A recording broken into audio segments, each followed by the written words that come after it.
these people. Because I was like, oh, these guys are 0-0. They won't be on right. MixedMartialArts.com, but I forgot. Actually, I didn't know that Ohio makes you. Yeah. Which is awesome. That is very awesome. Yeah. As soon as you.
Ladies and gentlemen, boys and girls, children of all ages, and the fans listening around the world via BluegrassMMA.com or LiveSportscaster.com. We are live at IT Fight Series 31 in the beautiful Lima, Ohio vicinity. You have myself, Juan Valley of BluegrassMMA.com, and tonight joining me, cage side, is none other than the man, the myth, the legend himself, the one and only Jimbo Adkins. Jim, how you doing tonight? I'm doing fantastic, Juan. It's an honor to be here. Stacked card of fights tonight, and I can't wait to get started. The UAW Hall in Lima, Ohio. Packed house. Looks like it's standing room only. All the seats are filled. People are lining the walls, which in Kentucky would get you thrown out. Well, brother, we're not in Kentucky tonight. We are in the beautiful Buckeye State, like we said already. Yes, it is a packed house here at the UAW Hall, and I am honored to be part of the broadcast team, as I know you are as well. And we do have a packed card tonight. We have 11 fights, 3 of which are in the professional division, and the remaining ones are in the amateur division, obviously. Tonight's headlining bout features a main event at a catch weight of 150 pounds. Montalvo versus Shawn Barrett. Are you excited about that fight? I'm extremely excited about this fight, man. Both these guys are coming off losing streaks. Matt's on a 5-fight losing streak. Shawn's on a 3-fight losing streak. They're both coming in hungry, looking to turn this. One of these guys is going to leave with a W, and both these guys want it really bad. I'm excited for it. A much-needed W, yes, because as you said, both are coming off losing streaks. I wouldn't go as far as saying a desperate need, but I think they're at the point in the career where if they get another W, it might be time to hang the gloves up. Three-fight losing streak, 5-fight losing streak. You really got to start reconsidering stuff at that time. You know, is this what I want to do? Is mixed martial arts going to make it for me? And we're going to see tonight, you know, these guys' futures. Absolutely. I'm excited for it. We do want to let the fans know out there who were anticipating a title fight tonight. Unfortunately, that will not be happening. It was scheduled for the first ever Iron Tiger Fight Series strawweight amateur bout between Anna Abrams out of Cincinnati, Ohio, and Chelsea Herring out of, I believe she's out of Sydney, Ohio, but I could be wrong on that one. Unfortunately, Anna was not able to participate in the fight tonight, so the bout has been scratched. But the good folks of Iron Tiger Fight Series are going to award Chelsea the belt, even though she'll not be able to compete tonight. And Chelsea will be the first women's champion of any weight class for Iron Tiger. So that's, you know, it's a pretty big deal opening up the women's division. Absolutely. And you know what I told you before we joined the broadcast tonight was I was not going to refer to it as Iron Tiger Fight Series. And I've done it, and you did it too. Yes. For those of you out there Iron Tiger Fight Series and IT Fight Series is the same name. You can abbreviate it IT for Iron Tiger. So throughout the broadcast, I'm going to try to remain saying IT Fight Series, but I might get caught up saying Iron Tiger. I'll try to say IT because I almost said Iron Lion earlier by accident, so I'm going to try to stay on the IT as well. Iron Tiger Fight Series. Really appreciate you guys having Bluegrass MMA down here. We're talking about all these fights with all these experienced fighters, but one thing that I always look forward to, especially when I come to amateur fights, is all the O&O guys. This is a big step for them. This is their first fight. It could be the beginning of a career. We could see the next Anderson Silva, the next Conor McGregor, the next Chuck Liddell start his career tonight. We're a part of these kids' biggest night of their lives, and I'm very humbled to be a part of it, and I appreciate everybody that let me be a part of it tonight, and you as well. No, I absolutely agree with you. A lot of people, in our positions might not be keen on the O&O fighters or, the fighters who have one or two fights in their career. I enjoy that because you never know what to expect. And like you said, we could see the next breakout star. Absolutely. We could see somebody who is not ready to step in the cage. But either way, we're getting something on either side of the spectrum. I guarantee with O&Os, I guarantee one of these kids will not be ready to step in the cage tonight. And one of these kids will also answer the call and come out shining. And I can't wait, man. I'm telling you, it's going to be fantastic. Local MMA, in my opinion, tops the high-level MMA any day because these kids really want it. They're not out here fighting for millions of dollars. They're out here fighting for their last name, pride, the pride of their gym, and they go hard. And it looks like we have an announcer in there in the ring. This is Aaron Garrett, matchmaker extraordinaire for IT Fight Series. We're going to pitch it up to him and let him introduce the show. All right, I'm Aaron from the IT Fight Series. I want to thank each and every one of you for coming, supporting local MMA. So, I want you guys to make some noise for me. On three. 1, 2, 3. All right. Nick, stretch out one more time. All right, one more time. 1, 2, 3. Once again, thank you guys. All right, I want to bring in Mr. Nick Hahn. He'll be here as the announcer tonight. And 7:30 on the dot, and IT Fight Series 31 is officially underway. I just want to say that Nick looks fantastic in that UK blue. Go Cats. I couldn't agree more. We got to talk with him. He is not a UK fan. Not a UK fan, but supporting the Cats tonight. He's going to kill me. Yes, he is. All right, we're going to rise now for the playing of the national anthem. Right. Oh, I should take my hat off.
Fantastic. Play ball. Absolutely. I love coming to shows that have a person actually singing it live versus a recording of the national anthem or not even doing it at all. Right. But what I don't like is when she actually does a good job like that young lady did, because now we can't roast her or make fun of her at all. No, we can't. We unfortunately don't have the legends on tonight because she did a fantastic job. She did a great job. Her name is not in my notes, but shout out to the lady that just sang the national anthem. Absolutely. So as we get ready for our first bout of the evening, What are your predictions for Fight of the Night? What fight are you looking forward to the most? I got to tell you, originally, the female strawweight bout was going to be my fight of the night, but I'm looking at the Matthew Egner and Albert Cheng fight to definitely be my pick for fight of the night. I've seen Cheng fight on TV. I saw Egner fight live, so I expect fireworks. It's going to be a great match. How about yourself? I think that bout is going to be a top-notch bout. However, I am looking forward to the super heavyweight bout between Alex Bowen and Alex Vera. I think that fight, it's two big boys. You can't get wrong with two big boys. 325 pounds, 290 pounds. Both guys are wrestlers. It's going to be a fantastic fight. Are you going to signal me or anything, or just go whenever I want?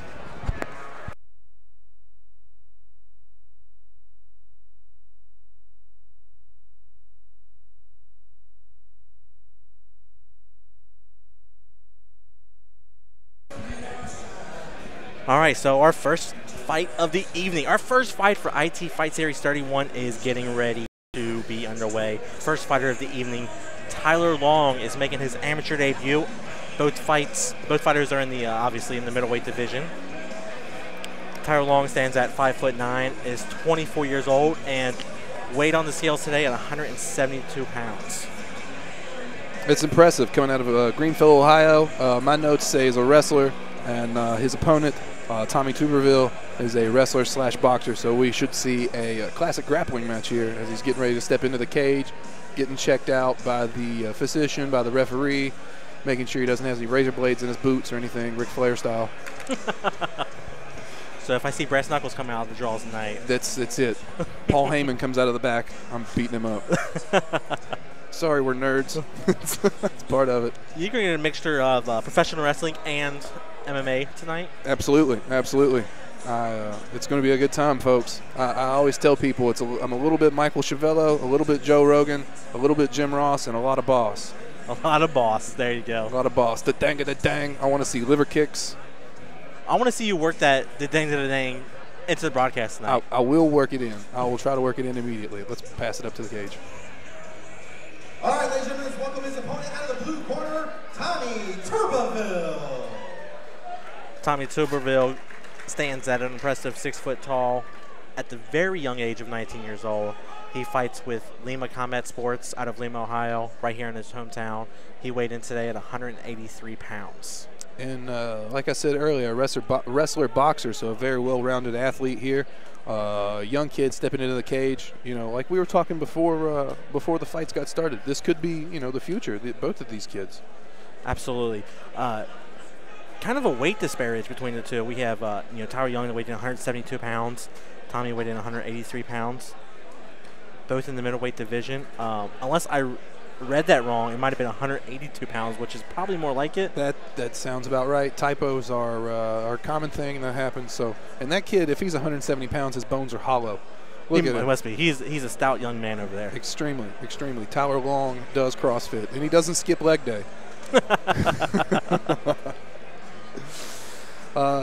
Taking an extra second here for Tommy Tuberville to enter the cage, getting his face good and Vaselined up, Maldonado style there, preventing cuts and whatnot.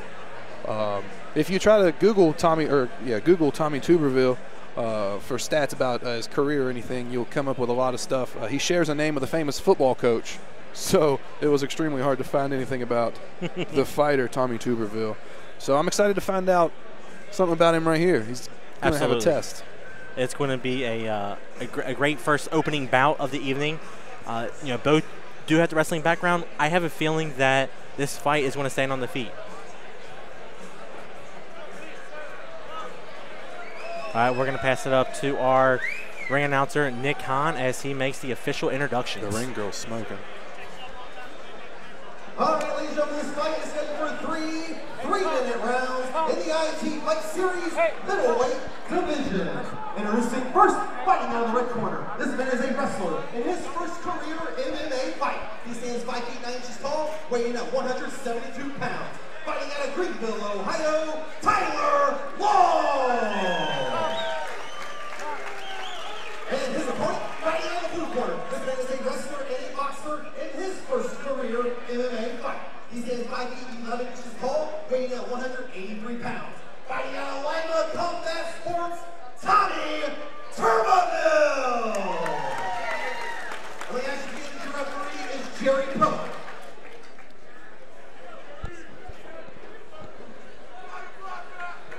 All right, folks, here we go. First fight of the night. IT Fights 31. Let's do it. Fighters come out touching gloves. Tyler looks a bit. Tyler comes out with 1-2s. Little clinch pushing up against the cage. Tuberville's back's against the cage. Tyler's got the underhook. They separate from the nice cage. Nice hook there from Tuberville. Long looks a little bit slow. Like he's waiting for the counter here. Both guys look very tense as they would in their first ever fight. They just need to loosen up a little bit and come out and throw hands. Ooh, good. Nice good. combination. 2-3 there. Tyler Long looking impressive. He's got the underhook. Tuberville pushes him against the cage, working the double leg. He's got to connect his hands to get it. He's got, oh, he lost it. Oh, he's switching to a single, got the single leg takedown. Tyler Long is right back up. Back on his butt, though. Tuberville's on top now with him against the cage, inside control. Looking to rain some shots to the face, maybe some knees to the body. And it looks like I was completely wrong to, at the beginning of the fight, this goes to the ground rather quickly. Looking to switch to a knee on belly position, maybe pass over to mount as Tuberville. He's got him pinned. He's got Tyler Long pinned up against the cage here. Tyler needs to get his back up against the cage. Oh, he's going knee on belly. Oh, no. It's going to be hard to hold that knee on belly against the cage like that. I'm interested to see how long the referee lets this go before he stands it up. Not a lot of activity. No, not yet. I do like the fact that Long is being persistent here in the pursuit. 4. Yeah, Long seems to be attempting to do a cage walk, but Tuberville's holding him down here, not really letting him have any space. Classic wrestler, staying on top. A lot of pressure here. Little forearm to the face. He's trying to switch to knee on belly. There you go.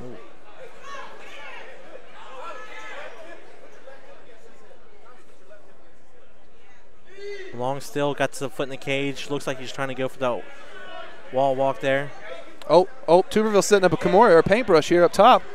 Paintbrush against the cage here. I don't think he has a complete angle. And he let it go. Out. Now that he's off the cage, Tuberville could possibly go there for full mount. Tuberville looks extremely heavy, and he's gassing Long here. He's got to get up off his back if he wants to compete. Oh, Long. Almost wall walked into taking his back, but couldn't quite get all the way around. Still inside control here. Tommy Tuberville still on top. Long still looks like he's trying to attempt the reversal here. It looks like Tuberville's trying to set up a head and arm. If he can slide across with that knee on belly, he's got a pretty decent head and arm set up here. Hey, you got 15 seconds. Let's go. We're in the closing seconds here of the opening round. It looks like it's just going to remain here. To the end. I got to tell you, Juan, I've cornered a lot of fighters, and it's really hard for me not to sit here and try to coach either one of these guys. And the first round comes to a close. Tommy Tuberville pretty much controlled that one, being on top the whole time. Absolutely. That round definitely goes to Tuberville here. Long needs to do something a little bit different to change up his game plan here heading to the second round. For a first round of your career, very impressive. You've got to be happy with that. Oh, absolutely. And he doesn't look very tired. It looks like his conditioning's pretty good. It does look like Long is gassed here. He's breathing pretty heavy. Long does look tired, and that comes from being on the bottom. It's very gassing trying to get up nonstop. Ask good friend of Bluegrass MMA, Eric Jarvis.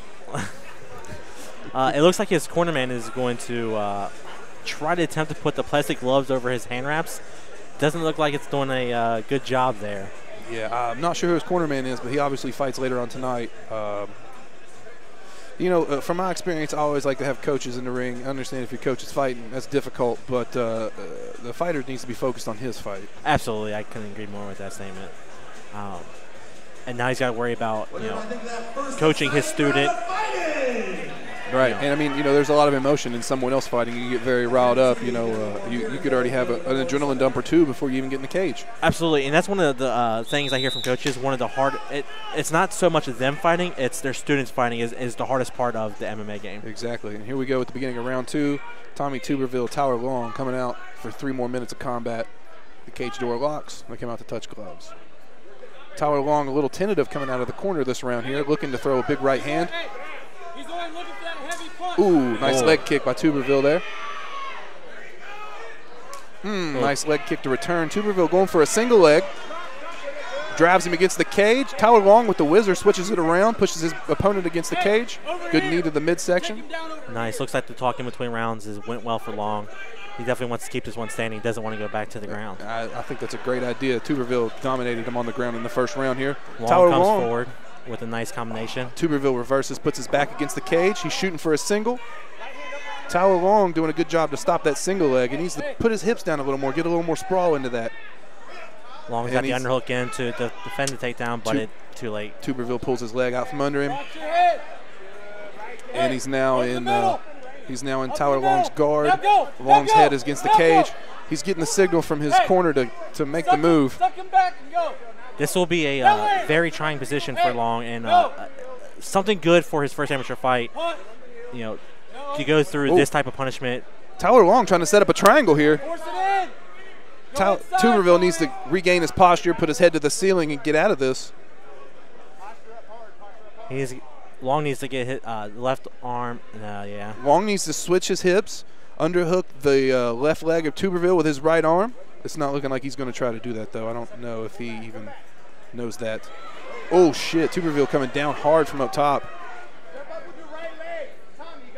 Tyler Long is super resilient. He has taken a workout so far in his still game. Absolutely. And it looks like Long's going to attempt for another triangle here. Throwing up the triangle attempts again. It looks like Tuberville's about to pass. Pull your arm through. Tuberville dropping some strikes down from top. Yeah. Long, pull the arm out. Tommy, Long is trying to grandfather in an armbar here, but I don't think it's going to work out for him. Tuberville regains the guard top position. You know, with the open guard like that, it's super easy to pass, get the side control. Absolutely. It looks like Tommy wants no part of that. Just going to continue raining down shots from the top position. You know, very old school, Randy Couture, Mark Coleman style, just abusing your opponent from his guard. Toss it. Toss it. It looks. Oh, Tommy needs to push off. Tyler Long is trying to. Oh, he got passed again. He was trying to set up a triangle, but Tommy Tuberville passed it right into side control. Again, Tyler Long is stuck against the cage here. This is where the better part of the first round happened. Yeah, you can see early here in the amateur fighters, you know, Tuberville's butt is a little high. He lowered it there. Got his hips low now. 10 seconds left in the round. And it looks like he's trying to set up another paintbrush Americana here, but the clock is going to run out before he gets it set up. Ooh, good knee to the body, and it's 2 rounds to nothing Tuberville here as we go into the break before the third round. Now, if you were Tyler Long's coach, what would you be telling him in the I would tell Tyler Long that, you know, you're down 0-2 and you need a submission or a finish. You can't let this go to the judges here. You're going to incur your first loss. You're fighting a good fight. I know you still got it in you. You got to get out there and finish, though. You can't let this go to the judges. There's no way that they gave you either one of those rounds. No, absolutely no way. Now, if you were in the corner of Tommy Tuberville, what do you think his coach is saying? If I were in the corner of Tommy Tuberville, I would say he's dead tired. We need to finish. I can't hear his corner. I know a lot of corners would say, you know, you've won the first 2 rounds, let's coast. It's a matter of opinion. I'm telling him to finish. I can't hear what his corner's saying. It looks like they're saying to finish too, which is the smart move. If you look across the cage, Tyler Long's got his hands on his knees. Now they're above his head. He's really gassed. If he's going to do something, it's going to be early in the third round. He's going to come out and throw hands if he's going to do anything. Absolutely. It looks like both fighters, Tyler and Tommy, are breathing pretty heavy. As such, you know, they went through grueling 6 minutes of nonstop action, pressure action. It does look like Tommy does have a little bit of more gas in his tank. Tommy looks like his conditioning's really good. I mean, he's barely breaking a sweat. Look at his back. Almost no sweat on him at all. Shout out to the generic fight shorts on both guys here. The third and final round is officially underway here. Tyler Long does not take a step out of his corner. He doesn't. Tommy comes to center. Neither fighter touch gloves. There you go. Oh, okay. Tyler Long is fighting with desperation here. Oh, Tuberville shoots for the shot. Tyler shuts it down. It looks like Tommy wants no part of the stand-up game because it does look like Tyler does hold the better position here. And Tyler knows that he needs to finish. He is throwing bombs. Big right hand, big knee, big right hand. He's got Tuberville up against the cage. He's trying to get a little finish here. He's trying to hurt him. He knows he's got to finish this round. Nice uppercut there from Tyler Long. Tommy needs to take him down if he wants to win this fight. Tommy shoots the double, and of course ends up inside control like the previous two. Oh, little scramble here. Little scramble. Tuberville's still inside control. Cross facing his opponent's back flat here. He could almost get a. He needs to start taking the back here. That's eventually. Goes to mount. Full mount. Full mount by Tommy Tuberville here in the third round. And the round just started, so he's got a long time here to work. Tyler Long, if I'm his corner, I'm telling him active hips to get his butt up off the mat, to keep his head up off the mat as well. The fight right now is in Tommy's corner, so he's got all the. He's got his corner right here in his ears, instructing him what to do. Tommy Tuberville doing work here. Tyler Long needs to keep active hips. He needs to get up. He's got to do something, folks. The referee is going to stop this fight. He's unloading ones and twos from the top. He's connecting with every shot here. Tyler Long has got to get his feet to the cage and try to do a wall walk if he's got any chance at all of anything. It's just going to be a matter of time. Tuberville with the hammer fist after hammer fist, laying on his opponent, being super heavy. It looks like Tyler Long here is bleeding out the nose pretty good. Come on, Tommy, keep it going. Take it. Tommy's slowing down here. He unloaded a barrage of heavy shots. Kind of wore on him. Now it looks like he's going for submission. Oh, I'm not sure of the strategy of Tyler Long. In my notes it says he's a wrestler. I didn't really see much wrestling out of him in this fight here. Absolutely not. Tommy Tuberville, he does got an armbar just being handed to him. Looks like he's going to try to set up a head and arm choke, maybe. Maybe a no-gi Ezekiel choke here. That's exactly what's going on. Wow. A little no-gi S choke or Ezekiel choke, if you will, from the top. Tyler Long. It looks like it's in deep. It does look like it's in. Tyler Long is fighting, though. If it was in super tight, he would already tapped. I feel like he could switch his hips and go armbar here so easily, but he's just going to pound it out from the top, being a brute. 10 seconds left in the third round. And as long as the meteor doesn't hit the building, Tommy Tuberville has come away with his first win in his amateur career. Let's go and land some more shots to end the fight. Jerry Poe takes one to the stomach. Wow. What an impressive fight from Tommy Tuberville. Tommy Tuberville looking great here. Absolutely. This could be the beginning of a very prosperous future, very prosperous career. Absolutely. His wrestling was on par. He's fresh out of high school and only 19 years old. Definitely has a good career ahead of him. His fight shorts say Virginia Wrestling, and I wonder if he has any affiliation with the University of Virginia wrestling team. Very, very interesting. Or he got the shorts at Goodwill. Or he could have got the shorts at Goodwill. That's a very good possibility. I myself have an Akron basketball team shirt that I got from Goodwill, so it's a good possibility. Looks like Tyler Long has the towel wrapped around him, trying to clean up some of the blood from the nose. Yeah, well, maybe his coach should have threw that in earlier. And we're heading up to Nick Khan here for the official announcement. Ladies and gentlemen, 3 rounds of fighting. We go to the judges' scorecards for a decision. All 3 judges score the fight 30-27. For your winner by unanimous decision, Tommy Tuberville. Tommy Tuberville comes out, unanimous decision.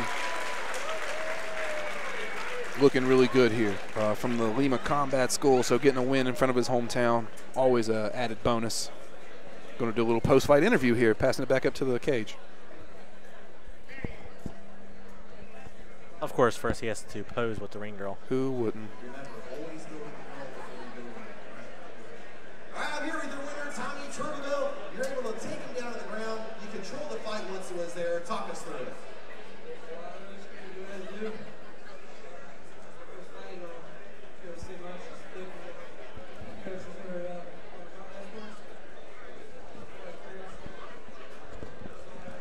Tommy Tuberville is extremely exhausted here. Extremely exhausted. It's so hard to talk after 9 minutes of combat, yeah. So props to him for even being able to get that little bit out that he got there. He did. He thanked his team, Lima Combat Sports, out of Lima, Ohio. Yeah, and all week long I've been saying Lima, Ohio because it's Lima, Peru, but apparently it's Lima, Ohio, so whatever. Honestly, I'm gonna be straight with you. I don't know what is the correct way. Oh, good times, good times. I think it's Lima. It could be Lima. Either way, They both sound right. Moving on to the next bout here, we got Robert Potts and Cory Lineker. Potts coming out of New League Fitness, and Cory Lineker coming out of Fightopia. Both Ohio kids here. Robert Potts has fought for a little while. His last win was back in 2011. He's 1-2. His last fight was January 31st of this year for IT Fights. Took a 4-year layoff before that fight. So this is his second fight after a 4-year layoff. It'll be interesting to see how it goes. And we're up to ring announcer Nick Hahn for the official introductions. Let's welcome the next fighter out of the red corner, Robert Potts. I do want to correct you there. His last fight was for NAAFS, Cage Fury 21 on January 31st. I'm sorry. Yeah, I got the date right, got the event wrong. Story of my life. Prior to that, though, he did fight for IT Fight Series. That was 4 years ago. Got a very sizable, what would you call that? Fan Entourage. section? Paparazzi? Fan section, Entourage. Yes. Entourage is a great term. Got a sizable entourage here. Coming out to a classic Queen song, probably made 15 years before he was born. Robert Potts stands 5'6". He weighed in today at 142 pounds, and he's only 23 years old out of Byron, Ohio. A record of 1-2. And like I said, took a 4-year layoff, so interested to see this kid get back in the cage and do some damage here. A lot of kids on this card from the New League Fitness in Bryan, Ohio. Big turnout.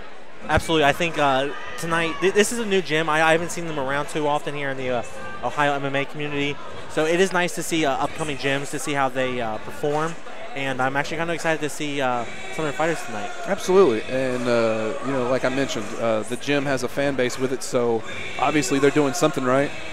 Absolutely. Doing the classic Shawn Shirk run around there. And his opponent out of the blue corner, Cory Lineker. Lineker pronounced his name completely wrong. Cory Lineker out of Fightopia stands 5 foot 10 inches tall. Don't know much about him, so I'm really excited to see what he's got to offer. Coming out of Piqua, Ohio. He weighed in today at 142.5 pounds. He comes out to I can't even think the kid's name now. This is Soldier Boy, as he Soldier said Boy, 6 times in the song already. I have not heard this walkout entrance in probably 3 years. This is a remix of the original Soldier Boy song that was terrible originally, and they've done a good job of making it worse. One, I'm going to go ahead and say that we have to come up with a entrance song of the night for this event. So far, Soldier Boy has taken it. I will agree with you because I do like Soldier Boy. Name another Soldier Boy song. I'll wait. Can I Google it real quick? But this song, it was good that one time. I'm excited. I am too. Robert Potts over there looking ready to go. Shadow boxing, looking crisp. Fit young man. Cory Lineker, also in good shape. Over here getting his face nice and greased up over the watchful eye of the referee before he enters the cage here. Absolutely. I'm looking forward to this the featherweight amateur fight. Robert Potts is eyeing down his opponent. I like it. Intense. Robert Potts is very intense. I wish I could have talked to the kid before the fight. I would have liked to know why he took a four-year layoff. Like I said, his last win was what was that? July 27th, 2011. So he's definitely thirsty for a win, and it could come tonight against Cory Lineker. Absolutely. Now we're going to pitch back out to Nick Hahn for the official fight introductions. All right, ladies and gentlemen, this fight is scheduled for 3-minute rounds in the IT Fight Series featherweight division. Introducing first, fighting out of the red corner. This man is a well-rounded fighter with an MMA record of no wins with only 1 loss. He stands 5 feet 6 inches tall, weighing in at 142 pounds. Fighting out of Bryan, Ohio, Robert Potts. And his opponent, fighting out of the blue corner. This man is a mixed martial artist in his first career MMA fight. He stands 5 feet 10 inches tall, weighing 142 1/2 pounds. Fighting out of Piqua, Ohio, Cory Lineker. The actual referee is Mike Cory Lininger has assumed the John Bones Jones shorts and position here from the start. Hopefully doesn't stay on all fours after the bells rang. We got Robert Potts in the golden black trunks, yellow and black trunks, and we got Cory in the red and black. They opted not to touch hands, and they come out swinging, folks. Absolutely swinging. It's back and forth. Cory getting the better of the exchange to start things out. They go down to the ground. Finishes on top here. Looks like he's in side control, but Lininger's got a knee inside. Lininger displaying some jiu-jitsu early on. It's the closed guard. Looks like he's trying to create a little space here from guard bottom. Potts raining down body shots from the top. One thing I like about the lighter fights is they have a lot of gas and they go full force for the entire fight. Yes, they do. And Lininger is setting up a nice triangle right now. Oh, he's got that. Oh, he switched it to an armbar. He's going to have to extend his hips a little bit here. Potts is trying to smother the fire. Oh. He's out. He's out. Potts is out. Wow. That was great maneuvering from Robert Potts there. Potts himself trying to throw a reverse triangle on Lininger here, but Lininger's out and inside control now. No, he's still in. He's got his head locked in the scissors, but he's not in the threat of the reverse triangle here. Potts is just kind of gassing his legs by holding him. And he's out. Come on, Cory. Lininger unloading a barrage punch. Potts gives up his back. Ooh, Lininger quick with the hooks, but he misses the back tech, and now Potts is on top, folks. This is a hell of a fight. Scrambling back and forth. I love it. Potts is on top. Lininger's looking to set up a little rubber guard. He stacks him, trying to pass. Lininger's trying to set up a triangle again. He's hooking the leg. He's trying to get the angle. He doesn't have the foot hooked deep enough in the back of the knee yet, though. Looking to his corner for advice is Cory Lininger. It looks like Lininger almost had the arm. Oh, he gets top control. Lininger with the sweep. Use the triangle for a sweep. And now Potts displaying a little wrestling here. Putting him back flat on his back. Folks, this is a hell of a fight. It's been nonstop action since the bell started. Absolutely. Good body shots by Potts. Lininger just winked at me, I think. He heard your lingo and he was impressed. Yeah, well. All right, we're back to a standing position here. These guys are putting on one hell of a show for the crowd here in Lima, Ohio tonight. Lininger looking down at the midsection of Potts. Looks like he's going eyeing a strike. Potts. Ooh, nice right hand, duck under right hand by Potts. Lininger tries to shoot. Potts throwing ones and twos. Big three right hand misses. Lininger tries to take his back. He's got him on the ground. Looks like Potts is gonna end up in Lininger's guard here, and Lininger again working rubber guard, trying to go for triangles here. Wow, honestly I'm very impressed with Lininger here. He's shown phenomenal ground game. Excellent grappling. Oh shit, he's working Kimura here. Comes out the bottom. 10 seconds. 10 seconds left. Little head scissor here. This is probably how the fight will end, or the round will end. I apologize. And that's the end of the first round there. I would hate to be a judge. I would too, because if you were a judge, who would you give that round to? If I was a judge, I would give that round to Cory Lininger, no doubt. Definitely, most of the round was on the ground, and Lininger displayed some excellent jiu-jitsu from top and from bottom, throwing sweeps, submission attempts, and Potts was mostly playing defense. When he was on top, though, he was throwing some strikes from the top, but I would give that round to Lininger, 10-9. I would absolutely have to agree with you. Cory was definitely the aggressor of the entire round, both on the ground and standing up. He did get rocked, though, by Potts and a couple of his wild overhand hooks there. What everybody think of that first round of fighting? Impressive, very impressive. This could early implications of fight of the night here, folks. Oh, absolutely. Now, if I was Robert Potts here in the second round, I would do my best to keep this fight standing because Cory's obviously has the advantage on the ground. Absolutely, absolutely. I would keep my distance, keep it standing, teeps, leg kicks, 1-2s, a lot of straight punches, and in and out. That's got to be the key for Potts. And if I'm Lininger, I'm coming back out. I'm looking for the takedown early, get him on his back, and keep working that jiu-jitsu. Now, it does look like Cory is breathing a little bit heavy here. Being as aggressive as he was in the first round, it might have worn on him a little bit, but being such a smaller guy, I think he's got plenty left in the gas tank here moving into the second round. And, you know, a kid in his debut fight like this, very impressed with him, not showing any cage jitters at all. I like it. He points out to the crowd, give him a shout out. He knows where his fans are. And the second round is officially underway here. Fighters, again, do not come out touching gloves. Must be a little bad blood here that we don't know about. That's what I'm thinking too. Cory. Oh, spinning back fist connects on Potts. Spinning back kick by Leininger doesn't connect here. He's feeling very loose. Oh, they trade right hands. Leininger clinches him. A knee against the cage and then a somersault takedown. Leininger's on top, and it looks like he's taking his back. He's got one hook in. Ooh, kind of sloppy there. Got a little excited. It looks like he's being too happy and isn't concentrating on one maneuver. It's kind of going for everything. You are 100% right. Being young and inexperienced, looking to his corner for guidance when he should just be trying to go for the finish here. I do love the fact that his debut fight, he is looking to his corner. Yeah. Kid is very tough, very smart, very cage aware. But the finish skills will come as he gets along. This kid, great control though. He's got the hook and he's not giving it up. Potts now just covering up, trying to defend it as best as he can. It doesn't look like he's going for much here. Oh, Potts is stuck in a defensive position right now, and he really needs to scramble to get out of there. Just laying up against the cage is not going to do anything. No. Oh, switches to a Kimura grip. He's looking like he's going to try to flip over for an armbar here. He does the somersault. He's got the head under the leg.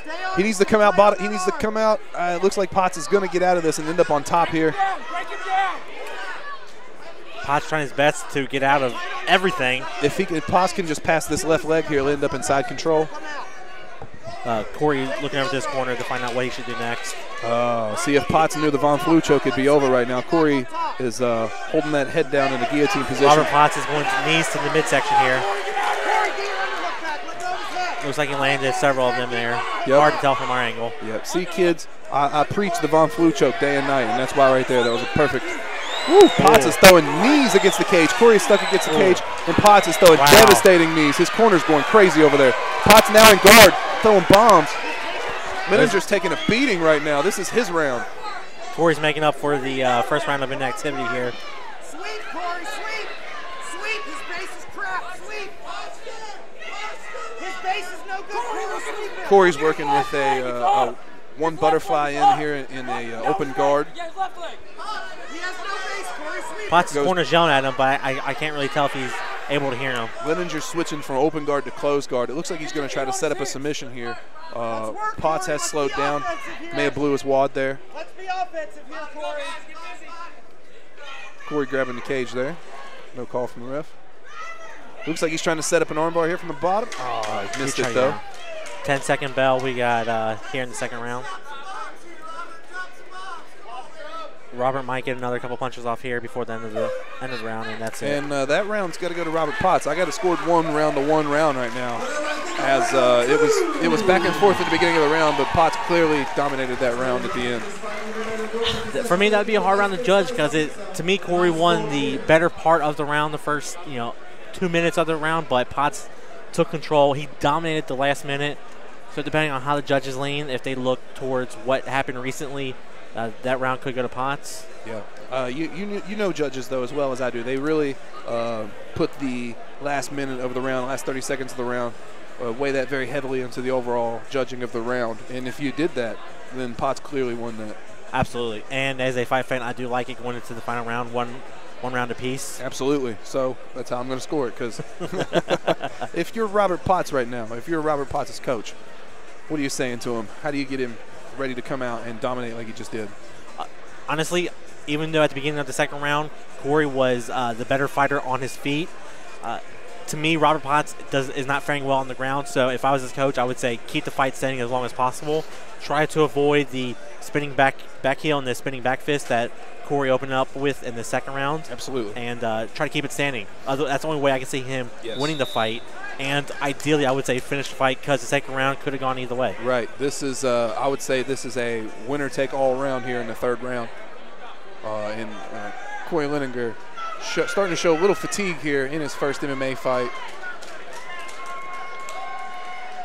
Potts races to the middle of the cage here. He wants this fight. He wants it. He smells the finish. Leininger still looking cocky here, but you can clearly see that kick did not have any pep on it at all as he attempts a spinning back kick. None at all. And Cory kind of has his hands down. He does. Ooh, good, lands a good 2 right hands. Puts Potts against the cage. Looks like he's got a little over-under here. Potts is trying to hit a switch. And no, he ends up on his back. Reversed. Very bad for Robert Potts. Leininger is in mount again. got Potts' back again. Cory needs to get the heel hooks in. Impressed with Leninger's BJJ skills. I'm sorry, leg hooks in. Correction. And Cory is. He's hitting a triangle from reverse. He's got to push the back of the head. It's not like, doesn't look like he's going to have it. I think as he continues to fight in his career, Cory will grasp the concept of being patient with the submission. Absolutely. Cory reminds me a lot of a very young Dustin Hazlett. Just submissions from everywhere, but very sporadic. And like you said, as he matures, he'll become a better submission fighter. Potts on top now in a defensive armbar position and throwing knees to the hip of Cory Leninger. Leninger's trying to create that space with his legs so he can separate the arm. If I was Potts in his position, I would do everything in my power to get to my feet. Absolutely. It looks like Potts is in bad trouble right now, folks. He's in bad trouble right now. Leninger's stuck with his back against the cage. It's hard to separate and get the extension there. It's going to be hard to finish the armbar from here on. Absolutely, and it looks like Potts is going to be out of it. Potts is going to get out, and it looks like he might even get on top. I don't know. Maybe Potts not. needs to step over his body here. He needs to go ahead and walk it around and get 12-6 with him here. But this is like his arms out. His arms out. He's on top. He's in guard top. And Potts really needs to do some work right now if he wants to come away with this win. Leninger winning on the scorecard. This is one of the best technical fights I've seen in a long time. Absolutely. Very great submission battle, back and forth. Potts is on top here, throwing some body shots from the top. Leninger hitting him a couple times here from the bottom. Leninger going for a triangle, shooting triangle. Potts needs to walk around that knee. Potts has not done good in this position. He needs to get to his feet. Potts does need to stand up. Right now would be a good time. He's throwing a couple of knees to the buttocks. We'll call it the tailbone. Cory's Leninger trying to work a triangle here, but really stuck against the cage. He's not able to get the angle. Ooh. Nice setup there. Baby. He's got the triangle in Pulling deep. the arm across the face. He needs to buck his hips and pull down on the back of he's got Potts' this head. Potts is working hard. You know the triangle's tight if he's working hard. He's going to tap that. That's in deep. Potts is, he got out, but he switched it to the armbar. 10 seconds left. He's got him in the armbar. Can he get it? Can he get it? Come on. Come on. And it doesn't look like it's going to happen. Oh, it doesn't happen. This one's going to go to What a great finish. Awesome fight. Awesome finish. This one's going to go to the judges. The fighters finally embrace one another. Wow. This was spectacular. I think I'm going to go ahead on a limb here and say this was fight of the night. Great fight. Potential for fight of the night. And it looks like Potts has Conor McGregor in this corner over there. Shout out to him. Great fight by both fighters, man. Wow. Robert Potts, Cory Leninger. Very impressive. I like the show of sportsmanship here at the end of the fight. Absolutely. Even though during the 3 rounds, neither of them came out touching gloves. They show respect. It's business. It's all business in there. And these are two, even though they're amateurs, they're professionals in the cage. Wow. If I'm a judge, I think I would have to score the fight 29-28 for Cory here. Man, if I'm a judge, I have to give the fight to Leninger as well, just because I feel like he had more cage control overall, was on top more submission attempts, more sweeps, and inflicted more damage overall. But no disrespect to Robert Potts. He put on a great fight. Absolutely not. This is – I hate to say this, but I'm really looking forward to Cory's career. Absolutely, absolutely. I never heard of this kid before tonight, and I'll definitely keep tabs on him now, just from this fight alone. Great submission skills, young kid. Sky's the limit, really. Absolutely, absolutely. And also, this is my first time hearing a Fightopia, so I'm interested to see the future of this gym as well. Yeah, and for those of you out there who don't know, Jimbo Atkins, who is my broadcast partner, he's from Huntington, West Virginia, so he's not too familiar with the Ohio fight teams. Right, 304 represent. Butch House Jiu-Jitsu, Charleston, West Virginia. That was his shameless plug for the evening. I'm sure we'll hear it many more times. For sure. Fast Steve Jiu-Jitsu, Moorhead, Kentucky. And now we're just waiting on the judges, or the commission, to tally up the judges' scorecard. This is, like I said, folks, this is a tough one to judge. They're taking their time for a reason, I'm sure. And now we have Nick Hahn coming up to the cage for the official announcements. Ladies and gentlemen, let's hear it for both these fighters.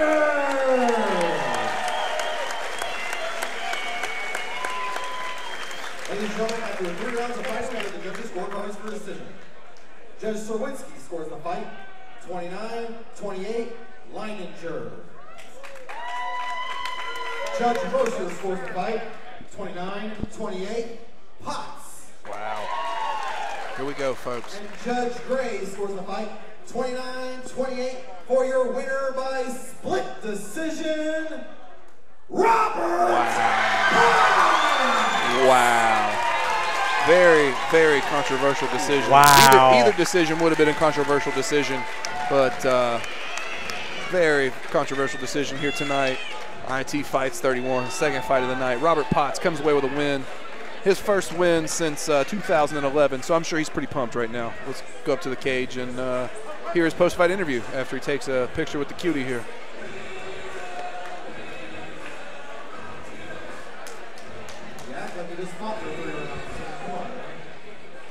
I'm here with our winner. Don't get too close. You don't look already right now, but you probably feel like you're there, right? Talk us through your first win. I feel good. Feeling very tough opponent. He needs to keep his head up high. Don't go somewhere. Let's do it. Hats off to him. Much respect. I want to thank Elely Fitness. I love you guys. This fight is very important. A friend of mine just passed away in an automobile accident. Beginning of this month, she was going to be here tonight. I dedicated this fight to her.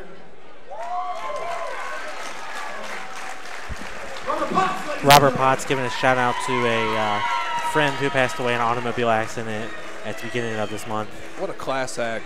Absolutely. Back to the decision, though. I am shocked. I'm in utter disbelief that it was judged that way. You know, you got to think. You got to think to yourself, what did the judges see that we didn't see? At the end of round, they obviously gave round 2 to Potts there for the control at the end of the round. But 1 and 3, I thought he was dominated. I totally agree. That's, let that be a lesson to all young cage fighters listening to the broadcast tonight. Never let it go to the judges, folks. And now we send it back up to Nick Hahn for the introductions of the third fight.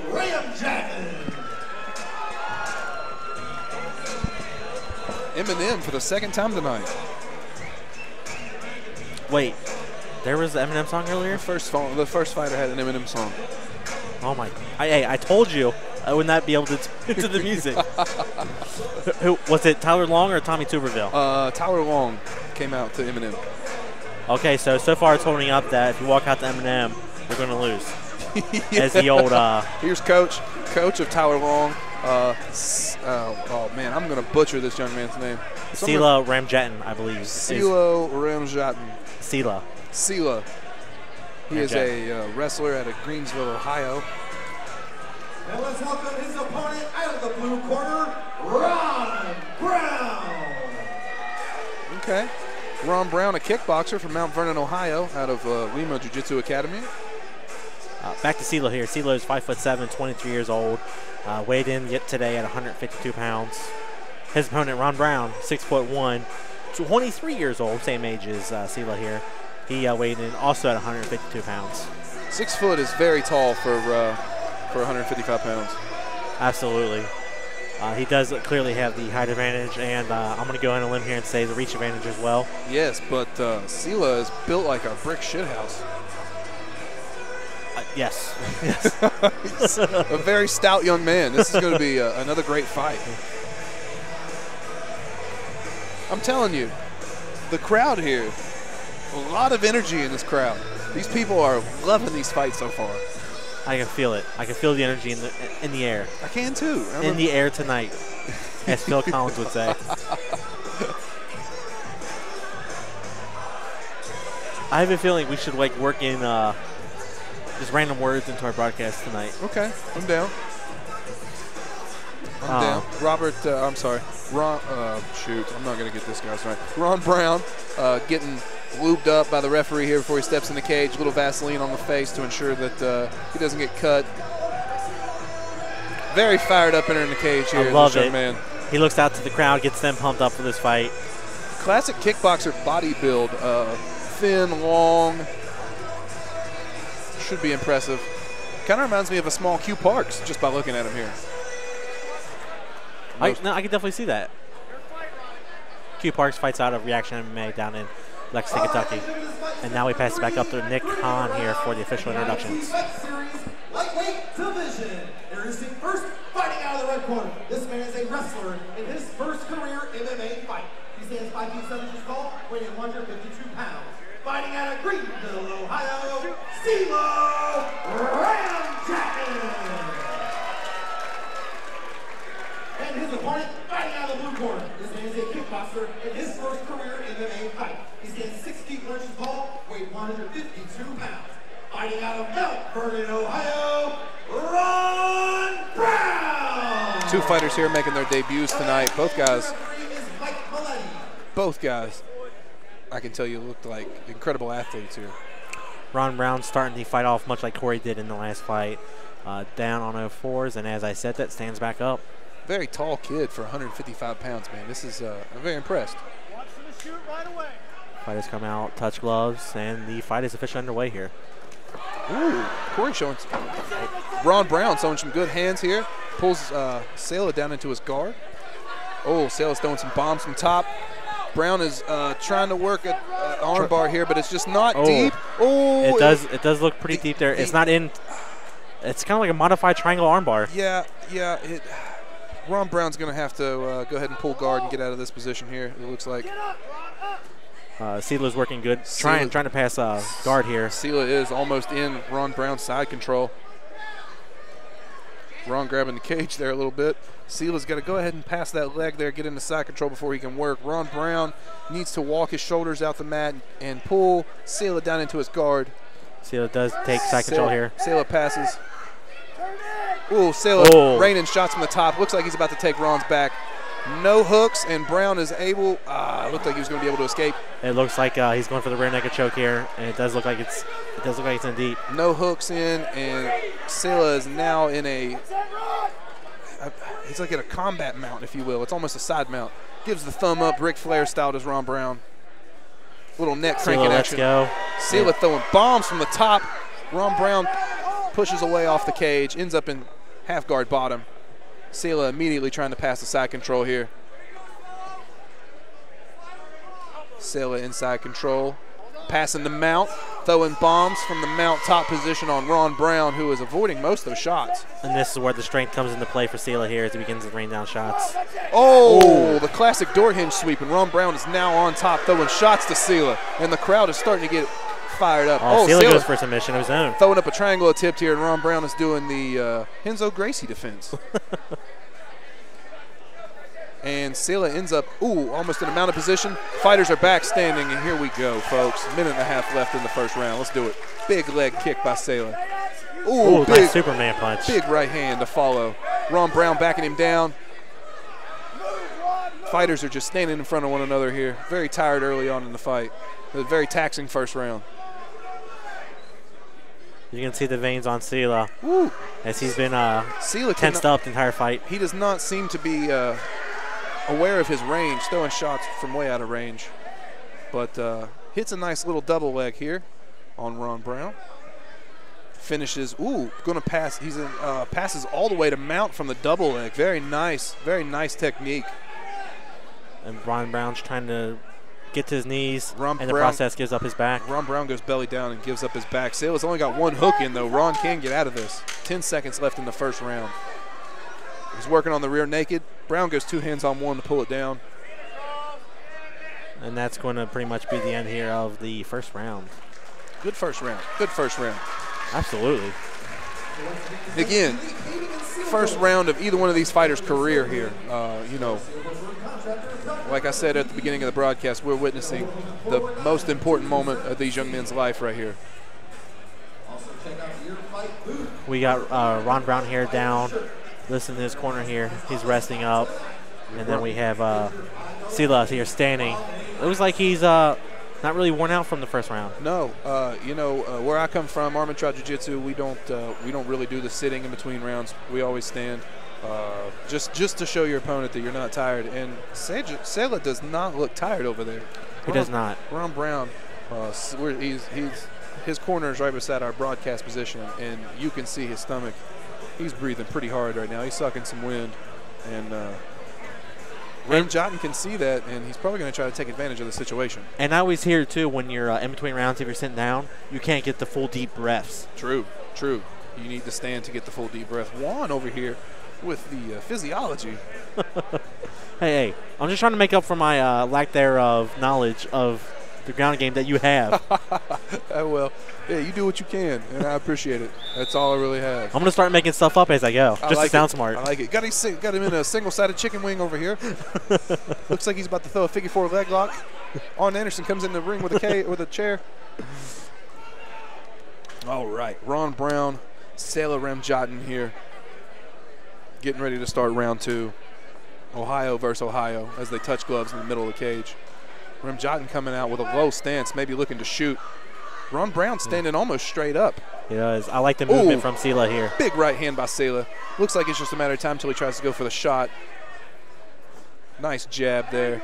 Yeah, he looks like he's setting up with combinations for that. Leg kick at the same time.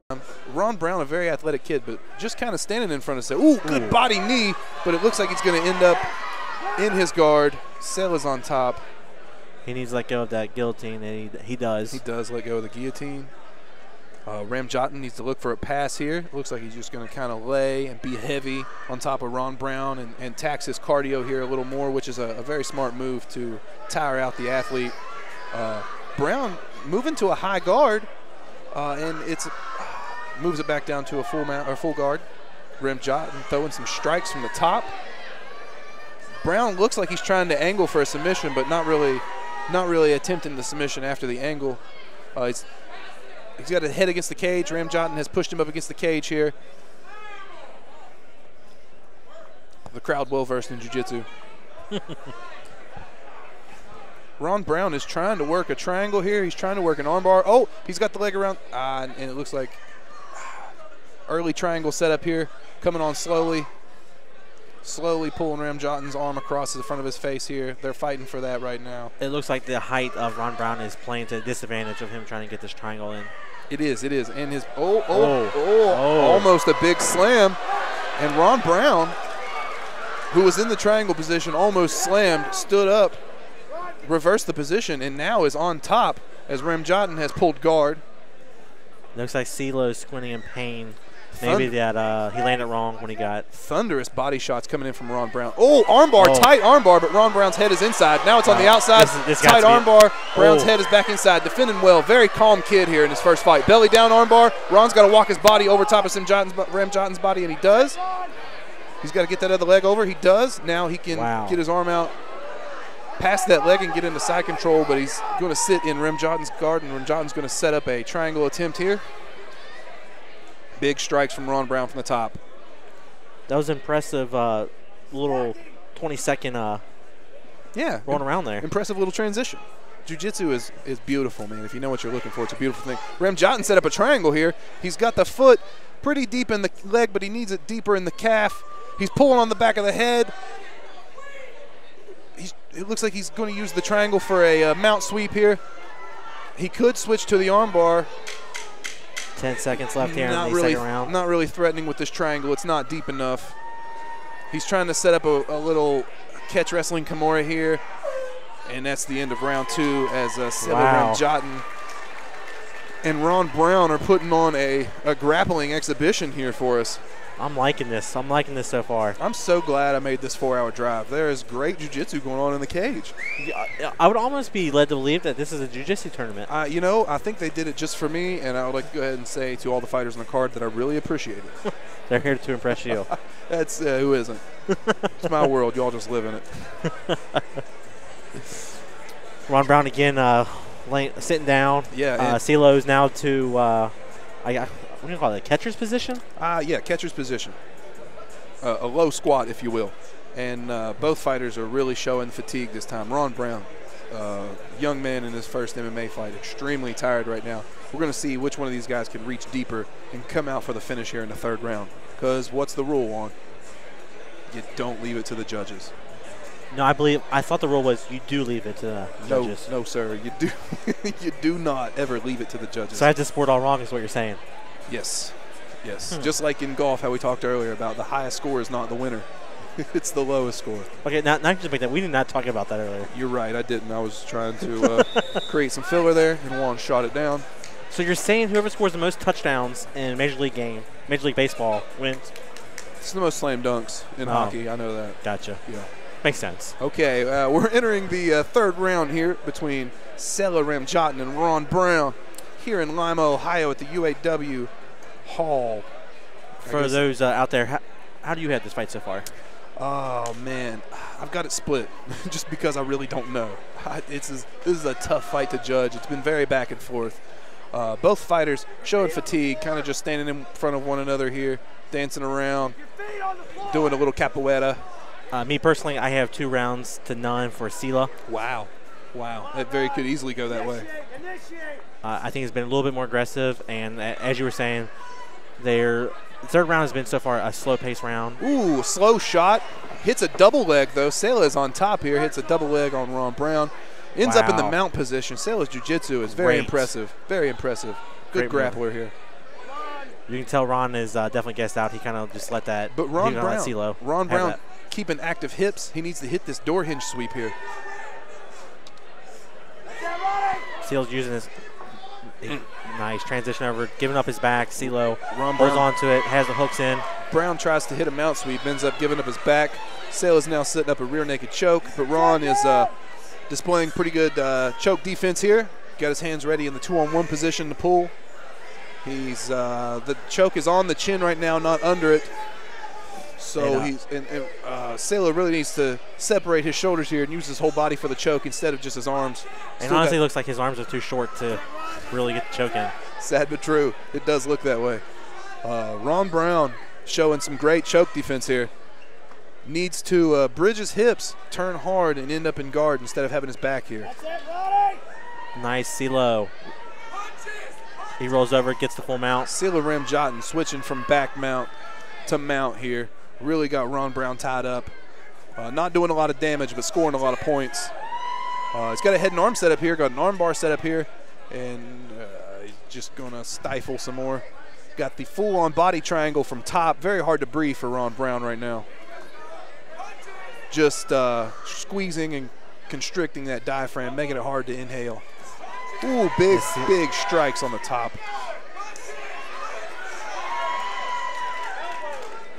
If CeeLo can put together a nice string of strikes here, it might force the referee to stop in here, call the fight. If I'm Ramjatan, he's holding the cage like crazy. I'm just throwing strikes nonstop to get a referee stoppage here. You've clearly shown you've got the better grappling skills. Just go ahead and finish it off. Absolutely. Ron's doing a good job, the best he can right now, defending his strikes.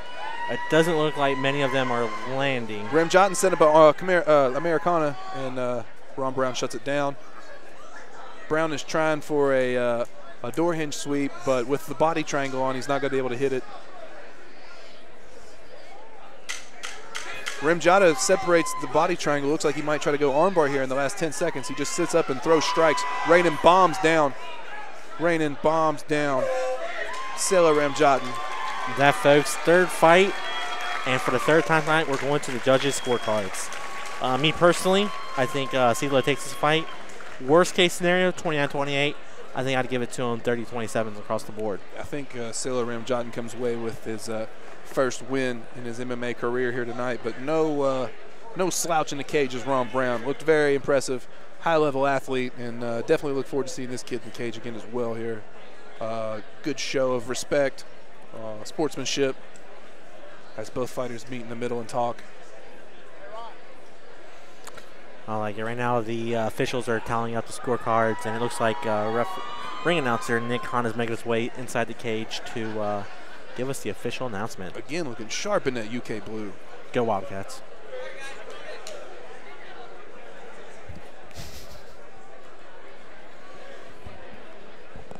All right, ladies and gentlemen, the 3 rounds of fighting, we go to the judges' scorecards for a decision.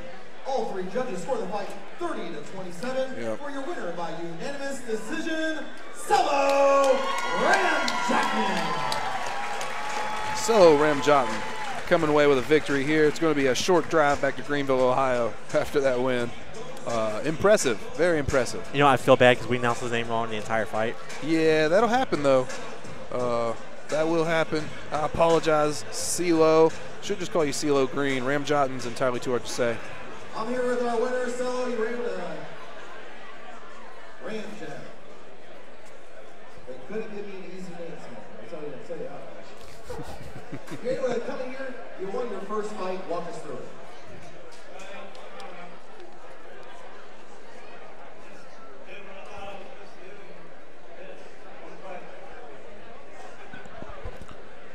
Ramjatan's speechless after his performance here tonight. Ramjatan, ladies and gentlemen.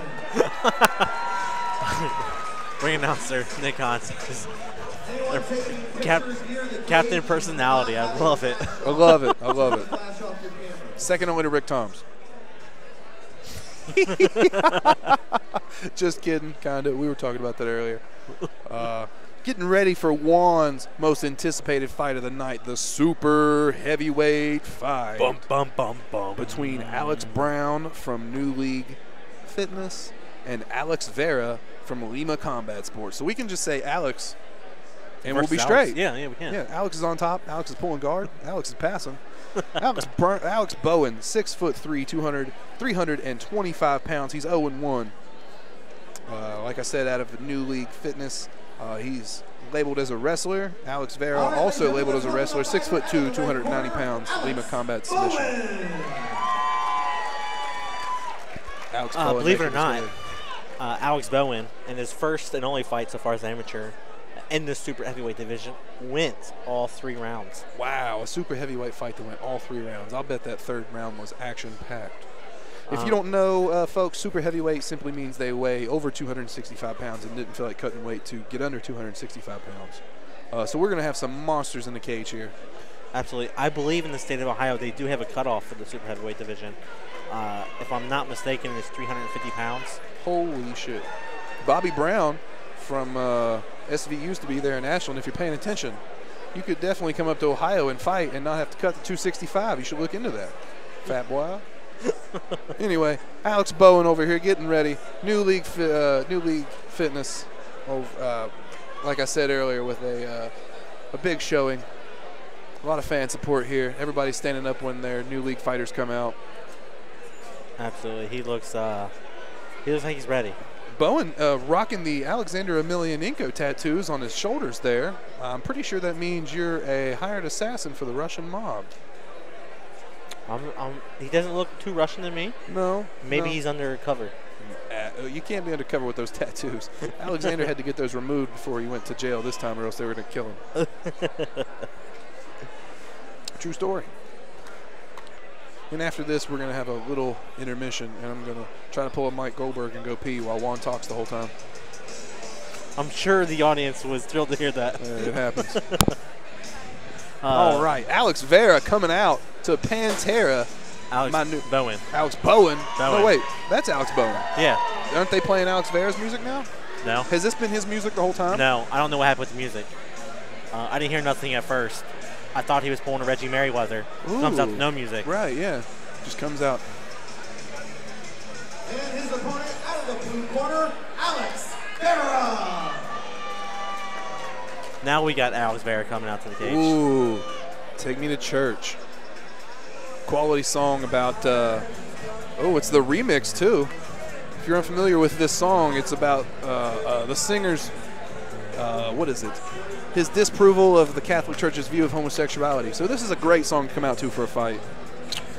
Yes, especially here in rural Lima, Ohio. Yes, exactly, exactly. Alex Bowen is eyeing down Alex Vera as he's getting, as you said, lubed up outside the cage here. Yeah, Alex Bowen is of impressive stature, a very large man, looking every bit of 325 pounds tonight. Win, lose, or draw, I think he'll be at the Golden Corral after this. I can definitely see that. Or maybe any Chinese buffet in town. Though I'm very slow shadow boxing here as Alex Vera is getting all lubed up, getting ready to get in the cage. Referee's checking him out here, making sure he's got no illegal weapons. Much like tattoos we were talking earlier with Alex Bowen here, Alex Vera has a cross on the chest. It reminds me a lot of Brock Lesnar. Very small Brock Lesnar tattoo indeed, yes. Yeah. We talked about New League Fitness having a showing. The Lima Combat Club so far has had Lima Combat Sports. Let me correct Oh, that. I'm so sorry. It is Lima Combat Sports. Lima Combat Sports with a quite a showing here so far as well. A couple fighters on the card. We send it back up to Nick Hahn here for the official introductions. Introducing first, fighting out of the red corner. This man is a wrestler with an MMA record of no wins with only 1 loss. He stands 6 feet 3 inches tall, weighing 325 pounds. Fighting out of the new league fight team, Alex Bowen!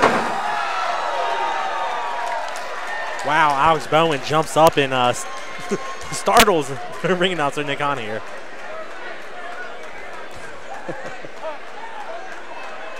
And his opponent fighting out of the blue corner. This man is a wrestler in his first career fight. He stands 6 feet 2 inches tall, weighing 290 pounds. Fighting out of Lima Combat Sports, Alex Vera! Alex Bowen kind of reminds me of a more out of shape Tim Sylvia. Head shape and size and shoulder build there. Oddly enough, I see the comparison. Yeah, it's there. Alex Bowen honestly looks like he's about to kill somebody. He looks very upset, almost as if Alex Vera took his milk money. They come out to the ring, to the middle, touch hands. Over under control by Alex Vera, pushes Bowen against the cage here. Yeah. Back and forth scramble early. Vera still with double underhooks here, looking for maybe a belly-to-belly takedown. Oh, nice knee from Alex Bowen. Bowen pummels for the over control and then puts Vera's back against the cage here. Ooh, nice knee. Showing his smidge more of ring. Oh, back and forth on the takedown. Vera ends up on top. Bowen stuck against the cage. Vera in a wizard, throwing right-hand shots. Bowen really needs to scramble to get out of this position here, and he ends up giving up his back. Is Vera going to have the skill to take his back? No, he's not. They're back Bowen's standing. able to get back up to his feet. Great fight here starting off in the first round of the super heavyweight fight. Vera's back is stuck against the cage here. Bowen with an over-under control. Looks like he might try to do a little hip toss here. Knee to the body by Bowen. Vera reaches over top there for the overhook. He might try to do a little toss as well. Vera's back is against the cage here. He really needs to hit the switch. Vera double unders. He could hit a switch here if he would just work a little. Bowen still controlling. Backs off a little bit and throws a 1-2. Uppercut, right hand. Ooh, nice right hand, left hand combination by Bowen here. Oh, almost a hip toss as the big guys are right in front of us. This could be the scariest moment of my life. I hope the cage holds up. What is this? This is more than 600 pounds right here in front of us, folks. Oh my God, knee to the body by Bowen. Vera doing everything he can to block that, make sure it doesn't happen again. Bowen trying for a hip toss, but not really setting it up. I think he's hoping for the inexperienced Alex Vera here to go for the hip toss. Referee breaks the fight. Oh, Vera dropped his mouthpiece. I missed that. Ooh, very interesting how he restarts the fight here in an over-under position. 1 minute left here in the first round. Alex Bowen, nice jab right-hand combination by Bowen as he achieves double underhooks and drives his opponent Vera back into the cage. Vera's not really able to do much with the strength of Bowen. No, not at all. That weight advantage he has, 30-plus pounds. He needs to wait until Bowen tries to do that lackluster hip toss there as Vera switches the position, puts Bowen against the cage. Nice right hand by Vera. Bowen coming with the clinch underhooks here, or uppercuts. Jesus. For being a big man, Alex Bowen's now landed 3 knees to the midsection. Wow. Bowen is teeing off now. Uppercuts, left hand, right hand. Oh, and Bowen finally hits a 600-pound takedown. And we got a tap from Alex Vera. He finished that was the first time I've ever seen a head and arm choke finished with only one arm. He used his arm, his titty, his shoulder, and his gut there. And Bowen is extremely fired up here. New League Fitness, very own Alex Bowen coming away with his first career win tonight. Improves his record to 1-1. I will say, Alex Bowen, he deserved to win tonight. He came out, he had the look in his eyes. He was fierce from beginning to end. Absolutely. Well deserved. A good show of respect and gratitude there with the fighters in the middle of the cage as they embrace after the fight. Please throw him a shirt. All right. We're getting ready for the decision here as we go back up to the cage.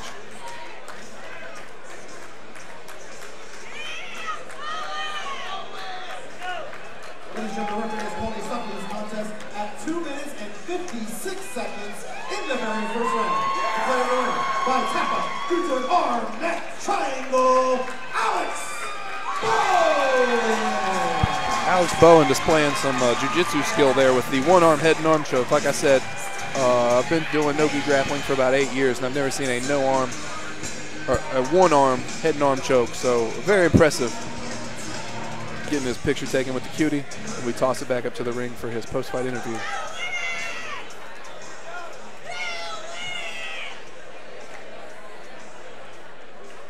I'm here with our winner, Alex Bowen. Alex gets scared the hell out of me. I tell you what, with only mere seconds remaining in the first round, you suck in that triangle, and you're able to pull out the victory. I just put in a lot of hard work to do You're okay. All right. Well, congratulations on your win. Go back there, rest up, enjoy the rest of the night. Alex Bowen, ladies and gentlemen. Alex Bowen. Happy that he got the win tonight. All right, ladies and gentlemen, this time. Very well deserved, like we said. At this moment, we're going to be taking a 15-minute intermission break. Gives you time to do what you got to do. Get some food, get a drink, use the bathroom. In the meantime, though, what I'm going to do for those of you who want to stick around while the ring girl tosses out some shirts. Unfortunately, you there out there listening on the internet are not able to grab a shirt of your own. I'm going to recap the first 4 fights of the evening. In fight 1, we saw Tommy Tuberville defeat Tyler Long by unanimous decision. All 3 judges scored the fight 30-27 across the board. Fight 2, we saw kind of a controversial ending, at least in my opinion. We saw a featherweight contest between Robert Potts and Cory Lininger. Robert Potts took the fight by split decision. Judge 1 scored the fight 29-28, Cory Lininger. Judge 2 scored the fight 29-28, Robert Potts. And the third and final judge scored it 29-28 for Robert Potts. In the third fight of the evening, we saw CeeLo Ramjatan defeat Ron Brown by unanimous decision. All 3 judges in that fight scored it 30-27. And in our most recent fight, as we just saw, we saw Alex Bowen defeat Alex Vera by submission with an arm neck triangle at 2 minutes and 56 seconds of round 1. Only 4 seconds left in the round. Vera couldn't handle it anymore and had to tap out to the submission hold. Now, we're going up to the ring. We have Aaron Garrett of IT Fight Series going to present the strawweight title fight to Chelsea Herring, who was supposed to fight tonight against Anna Abrams. But as we discussed earlier before the show started, Anna Abrams was unfortunately able to continue the fight tonight. She, from what we were told from officials, had to go to the hospital during her weight cut, was not able to basically stand, so she went to the hospital and was not able to fight tonight. So what IT Fight Series is doing is honoring Chelsea Herring for her hard training camp for the weight cut, and is awarding her the title fight. And we're going to pass it up here to Aaron Garrett as they continue talking.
So joining me here right now, cage side, is the one and the only, the beautiful Chelsea Herring. Thank you. We just saw her up in the cage, accept the title. For those of you who don't know, who are listening, I already kind of discussed what happened. You're supposed to fight Anna Abrams for the strawweight title. Some things happened. She was not able to continue to fight. So IT Fight Series was nice enough to award you the title. How does that make you feel? It's all bittersweet. I mean, really, leading up to this, it's felt really so surreal, fast. I know I put the hard work and dedication into this, but it just is happening so fast. So it does feel a little surreal, but right now the feeling's just bittersweet right now. I appreciate the opportunity to be receiving this belt, but I just wish it would have been under different circumstances, and I would have been able to prove to everyone that I do deserve this belt. Now, with that being said, is there going to be a fight between you two? Or can you discuss that yet? I have not discussed that with anyone of importance. Her and I did discuss, she did Facebook message me and try to apologize to me, and I just right now find it a little hard to accept her apology, and I just don't really feel like she even deserves to step in the cage with me. I feel like this was her opportunity and she blew it. So we shall see what the important people have to say about it. I definitely appreciate your answer to that. I would have been in the same position as you are. You had your opportunity. If you couldn't make it, I don't care what the circumstances were, you missed out. Exactly. It's time to move on. But being that she's 5-1, probably one of the top strawweights in our area, would you like to fight her just to prove yourself as a fighter? I don't think I have anything to prove to anyone fighting her. I absolutely would. Just because I know I would get to show off what I've been working extremely hard at. Now, since you can't fight tonight, and you had, I'm assuming, great training camp leading up to tonight, do you foresee a short layoff before you get back in cage, or are you going to sit back and wait? I don't foresee an extremely long layoff, but I know I want to take a week to just eat whatever I want to eat and be happy with my cake and ice cream and all the things that I couldn't have that I wanted so badly. So let me ask you this. What was the first thing you had to eat once you found out that you weren't going to be fighting? When I found out I wasn't fighting last night, I started on my Pedialyte. I tried to be good. I had strawberry Pedialyte and then went straight to the cookies and milk. What's your cookie of choice? Oreos. It's a limited edition Reese Cup Oreos. Yeah, amazing. Whoa. Where do you find these at? Walmart. Yeah. I walked in to the store Wednesday night and they were right there, right in front of my face. And I'm like, no. So I bought them and I was good. I didn't eat them. But once I found out, I called all my fans and let them know, apologized to them, and then I actually hadn't ate or drank while I was making the phone calls. It took me about 2 hours after I found out that I wasn't fighting. Right. And I realized that I hadn't ate or drank anything, and I hadn't ate or drank anything for about 2 days, and I'm like, hey, I can eat and drink now, but I was really just hoping they would call me back and say, hey, she's willing to fight you, or they found someone else, and I would still be fine on my weight, but unfortunately that didn't happen. So being that you found out yesterday, the day before the fight, would you have taken another opponent if presented with one? I would have discussed it with my coaches, but most likely. So looking ahead, I know you probably haven't even thought about that yet, what's the next step? Do you have somebody you would like to fight, or are you just open to, hear all discussions? Yeah, I'm open to any discussions. I don't have anyone. I mean, I was so excited about the Jade Sheely fight. I knew I wanted that fight. Great fight, by the way. Yeah, you were dominant in that fight. Thank you very much. I knew once I got back into MMA, I wanted that fight for sure. And I mean, that was my fight that I wanted. Now I don't care who it is, who's next. It's anyone who's willing to step in the cage now, and actually make 115 pounds. Yeah, right? That's going to be the first step. Yeah. So with the addition of the 115 weight class to the UFC, do you Well, first let me take a step back. Do you want a career in mixed martial arts, or is this something you do for fun? No, I absolutely want a career. So then I'm assuming your dreams and ambitions is to make it inside the octagon, correct? Yes, I would love that. I would love to, I mean, start out with Invicta. I mean, I would love to be there. Now, I don't want to jump too far ahead. Right. You know, you're still an amateur, 3-1 as an amateur. Yes. How many more fights before you take the leap into the pro ranks? That is all in the hands of my coaches. Okay, if your coaches said, we'll let you go anytime you want to, when do you feel comfortable with the leap? I feel like I need at least 2 to 3 more fights, impressive fights. I know I did talk with my head coach, Johnny Connor, and he told me I wasn't allowed to turn in pro until I get my first finish. So I have to finish someone. Yes. Yeah, so I mean, hopefully my next fight I finish. So we'll see where that takes me. Fingers crossed. And you kind of already said that you don't have anybody in mind your open discussions, but I know there's got to be somebody you're looking for, somebody you're eyeing, somebody you want to kind of beat up. Is there anybody? And not me. You can't beat me up. That's a good question. No, really, my motto is really just to focus on myself, and that's what's going to make me where I want to be. As long as I'm focused on myself, I'm not focused on anyone else, what they're doing. It doesn't matter. As long as I'm doing what I need to do, it's, you know, things are going to be taken care of. And I guess just kind of wrap this up, I'll let you get back to your fans, your family, everybody here. Do you want to give any shout-outs to any sponsors? Okay, I don't have sponsors, and I don't know if I got everyone in the cage. I have a little, I tried to make sure I had everything. Okay. By the way, she has notes here with a piece of paper. Don't look at it. Okay, IT Fight Series for the opportunity. I can't thank them enough. My husband and daughter for dealing with the ups and downs and all the behind-the-scenes stuff that come along with me pursuing my dreams, like the ticket sales, shirt sales, my intense training schedule, and my food-induced mood swings. My family for supporting me and encouraging me to follow my dreams. A huge thank you to my Aunt Holly for always being there for me and doing my hair and making me look great. My mom for giving me massages whenever I need massages, draining my cauliflower ear, all that fun stuff. My dad for believing in me and convincing so many other people to believe in me as well. My amazing wrestling coach and all the stud boys from D Hart's Barn that have taken me in as one of their own. I have so much respect for them. My hardcore personal trainer, Mick Roberts, I can't thank him enough for making me Mick fit. All my Fight-topians, along with my incredible judo mentor. I can't express how much each and every one of you mean to me. And then also my always faithful cornermen, Kirk Michaels and Bob Moore. It means the world to me that I can always count on you guys. And last but certainly not least, I want to thank my head coach, Johnny Connor. He's the reason why I'm able to be in this position that I'm in right now, and I just can't thank him enough, and to all my fans. Were you able to get everything off that off the note? Pretty close. It was like a chapter in a book. And that was I a lot. tried to make it short. Yeah. I tend to overthink things. No, not at all. You're definitely not an overthinker. You forgot the most important thing, though. You didn't promote yourself.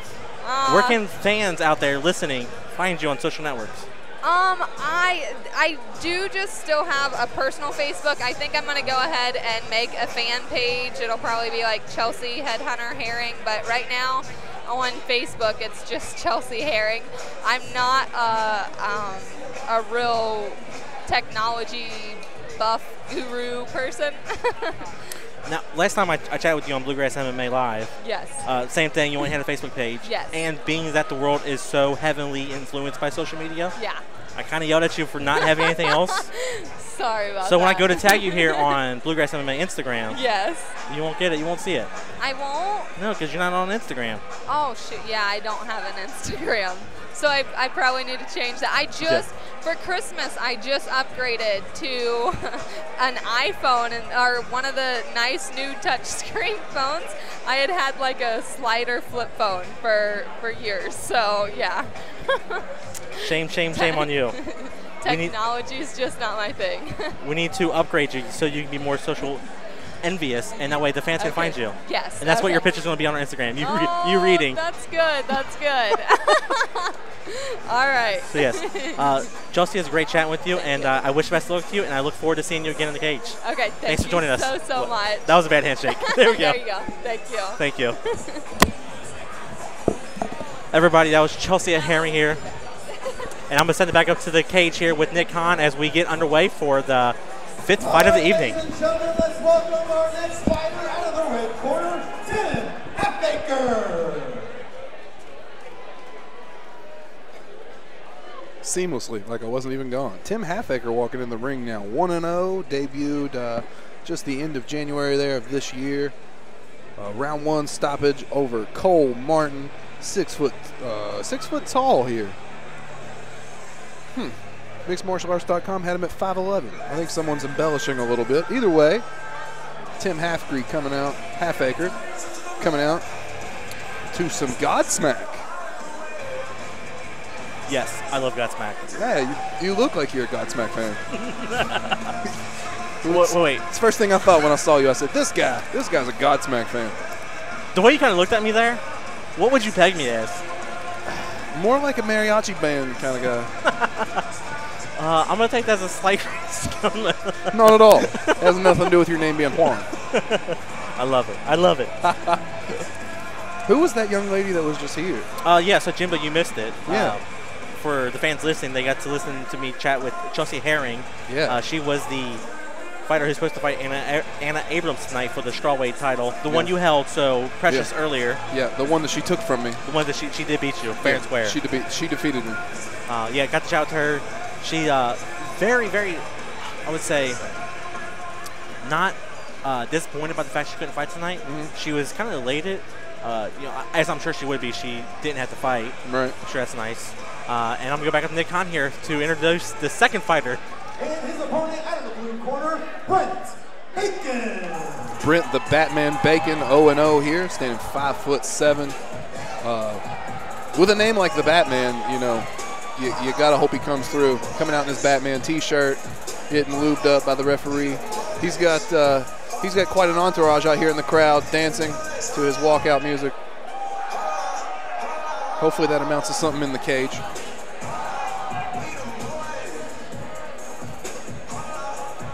Referee greasing the face up, make sure there's no cuts from the gloves or anything.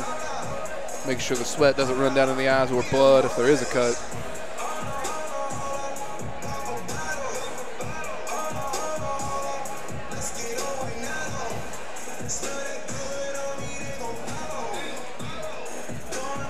Tim Halfaker doing a little shadow boxing here in the cage, looking kind of stiff. I dig those Wanderlei Fight Team shorts, though. I do like them. I like them a lot. Yes.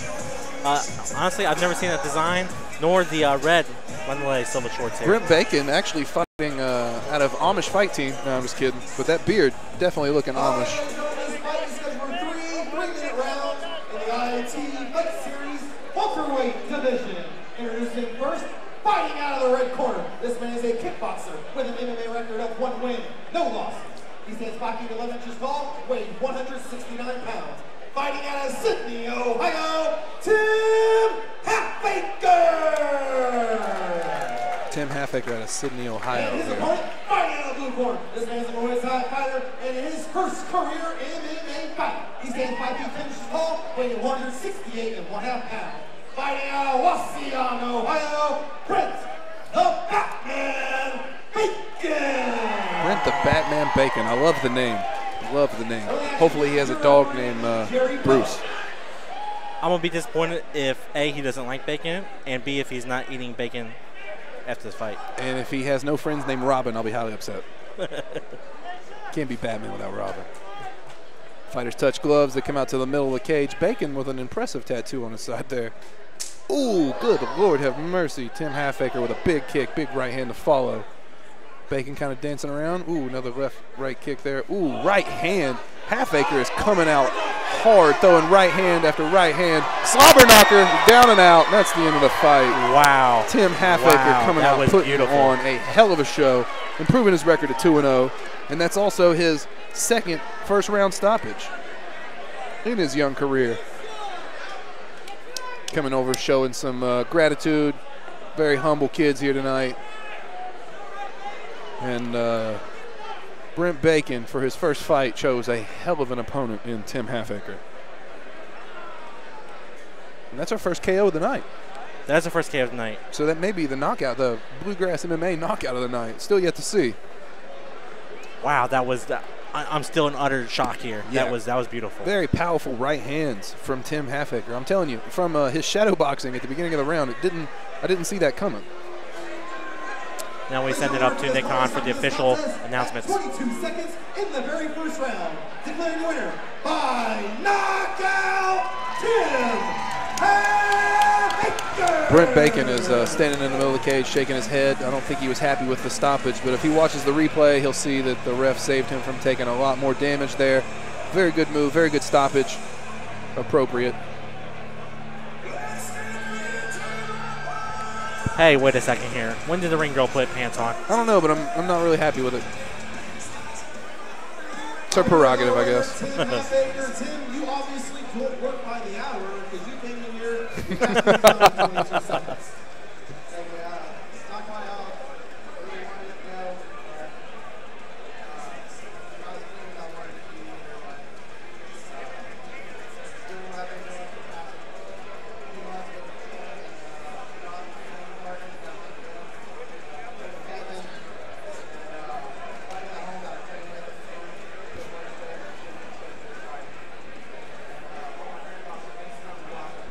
Apparently a little controversy as referees talk outside of the cage about the stoppage, but like I said, I feel like it was appropriate. On to the next one. On to the next one. Get it? No, I don't get it. Can you please elaborate there? Your name's Juan.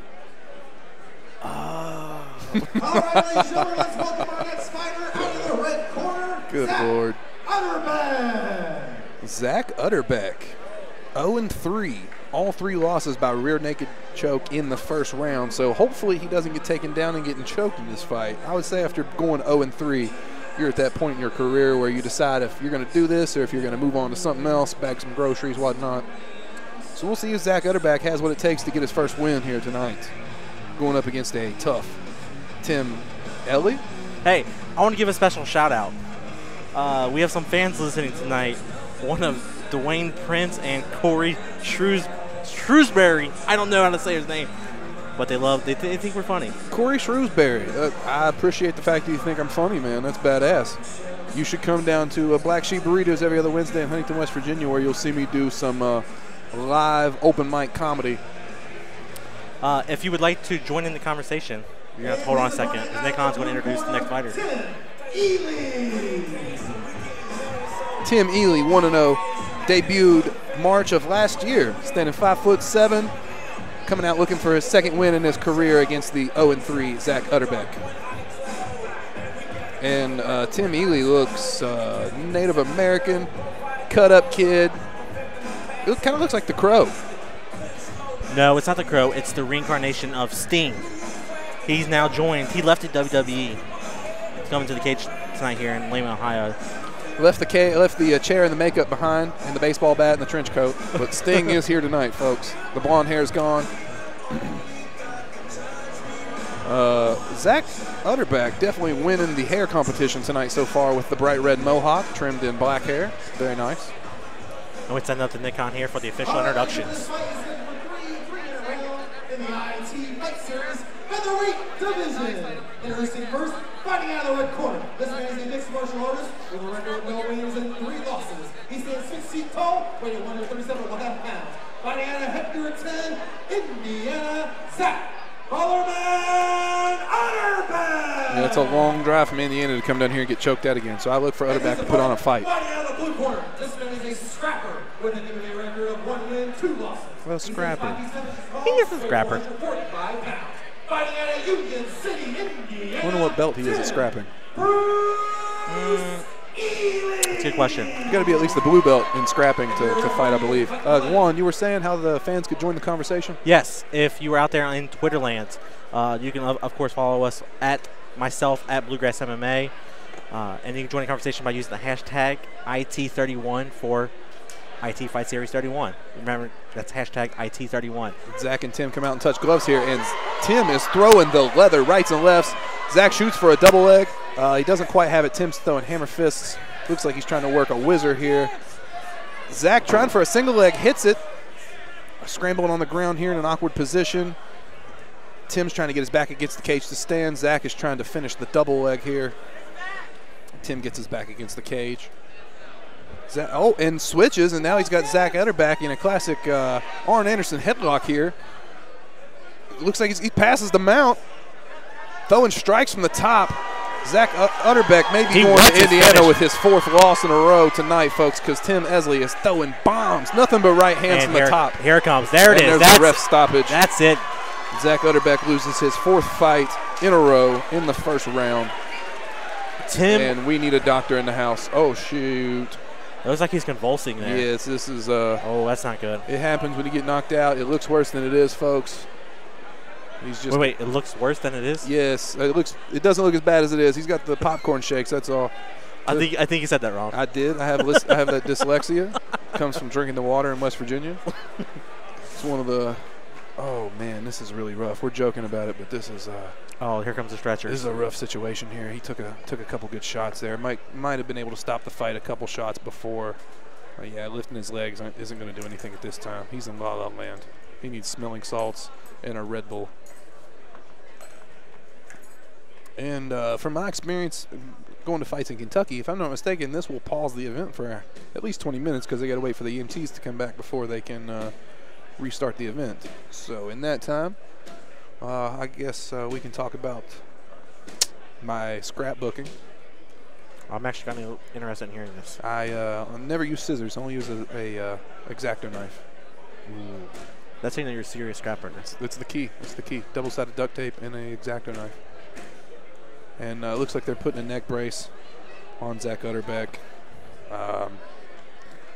Hope everything's okay with the kid. I assume it is. No one's in a real hurry here. He's breathing. Everything's okay. And it looks like he stopped the shaking. Yeah, he just got knocked out, folks. It happens. It happens to everyone. If you've never been knocked out before, you're missing out. It's a good time. I hate to bust your bubble. I've never been knocked out. That's okay. There's a first time for everything, Juan. Just keep running your mouth. So you're saying before the night's over, I might have a shot at getting knocked out? Hey, or you could knock me out. Either one. We're the special fight tonight. Broadcaster versus broadcaster. That's the main event. And the winner goes home with the girls' title. There's a small catch, though. Oh, he's shaking again. This is rough, folks. It's a part of mixed martial arts, though. You know, at least every show you see one guy get knocked out cold, and the show is obviously going to not be an exception. It's hard to watch for the people here. Everybody's got their hands over their mouths, but I promise you he is okay. It's just part of the business. It's like a car wreck in NASCAR. Everybody freaks out, but it's part of it. For those out there who are listening on the broadcast, the camera's not stuck. They are pointing away from Zack Utterback here because they don't want to broadcast that on the live stream. Understandably so. Right. He, still convulsing here a little bit. But like I said, folks, the guy is going to be okay. We can all hope for a 100% recovery from this.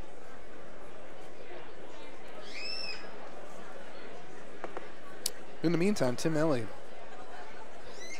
stretches his wins out to 2-0 here. After taking a 1-year break from mixed martial arts, he comes back and really put a hurting on Zack Utterback here.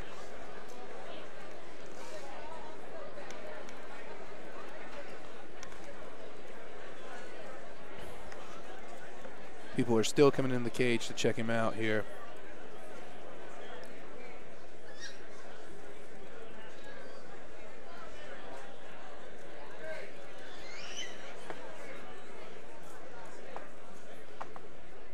So while we're sitting here, I guess we can talk about the next time you'll hear me on Sportscaster commentating fights will be April 25th, if I'm not mistaken. I believe that is the date. Gladiator, what do they call that now? Gladiator, former Trotter Legacy, what do they call that now? Gladiator Fight Challenge? Or just Gladiator Promotions down in Gladiator Promotions down there in Richmond, Kentucky. Well, it's going to be a good time with my good friend Gary Thomas.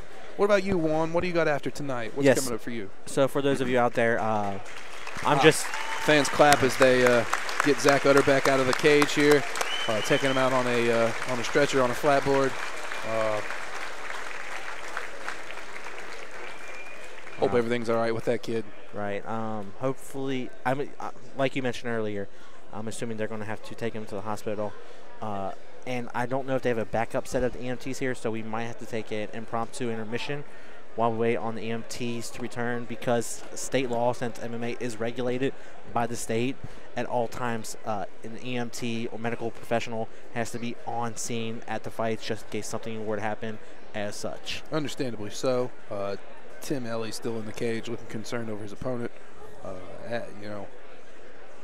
This is a rough time here, folks. If you look around the arena right now, everybody's face is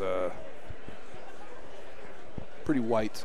This is a traumatic event to watch, but like I said, folks, he is okay. Everything's going to be just fine. It's just he got knocked out. And this is the only second time in probably the last year and a half. Me, myself, I'm with Bluegrass MMA. I travel all over the Midwest to fights pretty much every weekend. And this, off the top of my head, I think this is the second time I've seen somebody carried out on a stretcher in the past year and a half, which that's been over 50 events. Right. So it doesn't happen often. This is an anomaly. It is very unfortunate that Zack is kind of going through this, but he does have his eyes open and he is blinking, so it does appear like you kind of alluded to it the entire time that he's going to be all right. Yeah, the knockout happens a lot, and there's different degrees of the knockout. It all depends on how many times you've been hit, how many blows you've taken to the head, and the crowd applauds as they get Utterback out of here, getting him to the ambulance, taking him to the hospital to make sure everything's okay, as I assume it will be.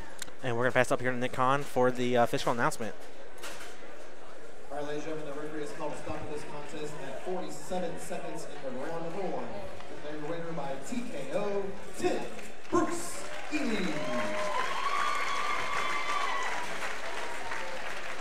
Tim Bruce Elely, I guess that's a play on Bruce Lee there,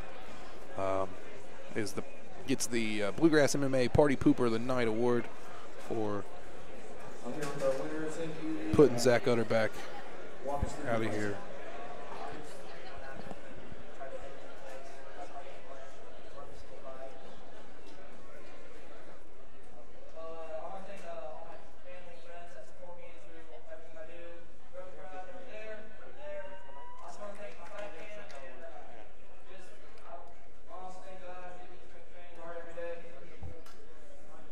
Tim Elely, ladies and gentlemen. Very humble kid, Tim Elely. I also want to thank my opponent for stepping up on 5 days' notice. So I hope he gets better. What a show of classman sportsmanship there. Tim taking his opponent to. All right, ladies and gentlemen, this time we must take a 5-minute intermission to let the paramedics take care of what they need to take care of. So in 5 minutes, we'll be right back here. Okay, as the ring announcer Nick Khan just stated, we do have to wait for the EMTs to come back. It does sound like they're going to send another unit out while we wait on why the other unit takes Zack to the hospital. So we'll take a kind of an impromptu intermission, like I stated earlier. But you know what? That gives us more time to chat. Absolutely. We could say that the next fight was supposed to be Sarim Rahim and Nicholas Poff, and that fight has been scratched because Sarim could not make weight. It's sad, feel for Nicholas, but that's part of the business as well. Hopefully both those guys can straighten everything out and make it in their next event. And the ring girl in the swing of events has taken her pants back off. And that right there is the highlight of the night. No, so I was here earlier getting kind of prepared for this. I did get to see Sarim kind of in back, trying to lose the last couple pounds. I had stepped away. I had thought he made weight, but apparently he did not. So that's kind of an unfortunate event. It is unfortunate. You know, no disrespect to Serene, but being a cage fighter, it is your job to make weight and show up. So I guess work on that. That is honestly so. It's the most frustrating thing to me in mixed martial arts when a fighter doesn't make weight. It's kind of like a pizza boy showing up to your house without the pizza. What in the heck are you doing, sir? So speaking of pizza delivery guys, it happens quite often from where I'm from, Cincinnati, Ohio. We order Domino's. Typically, I love Domino's. To me, I should take it back. I like Donato's thin crust. That's the only thin crust I like. I don't like thin crust from anybody else. But Domino's is usually what I eat. And I would safely say 8 out of 10 times, if I order a 2-liter, they never bring the 2-liter. They A, don't bring nothing, or B, they bring the 20-ounce. Or they bring the wrong 2-liter. I haven't had that happen yet. Okay. Thankfully, fingers crossed. So by my notes, it looks like Hayden Ring and Quinn Stoger, S-T-A-U-G-L-E-R, we'll call it Stoger, as our next bout at 170 pounds, or I'm sorry, at 155 pounds. And we'll have this little 5-minute break here before they come out. And, you know, as a fighter in the locker room, when something like this happens, that just increases the amount of anxiety because you went from being ready to go and ready to walk out to now being kind of on pause, and you have to make sure that you peak when you hit the ring. And you had it set that you were going to peak at 9:15, and now you're going to have to wait till 9:25. It may not sound like a big deal to the listeners, but it's a big deal. It really Absolutely. is. And that brings me back to the time I was at an event in Upper Sandusky, Ohio. Something similar happened, and a fighter had to be taken to the hospital. Unfortunately, they didn't have a backup unit on standby. So we went, I believe it was right around 45 minutes we had to wait. Yep. We had just come back from intermission.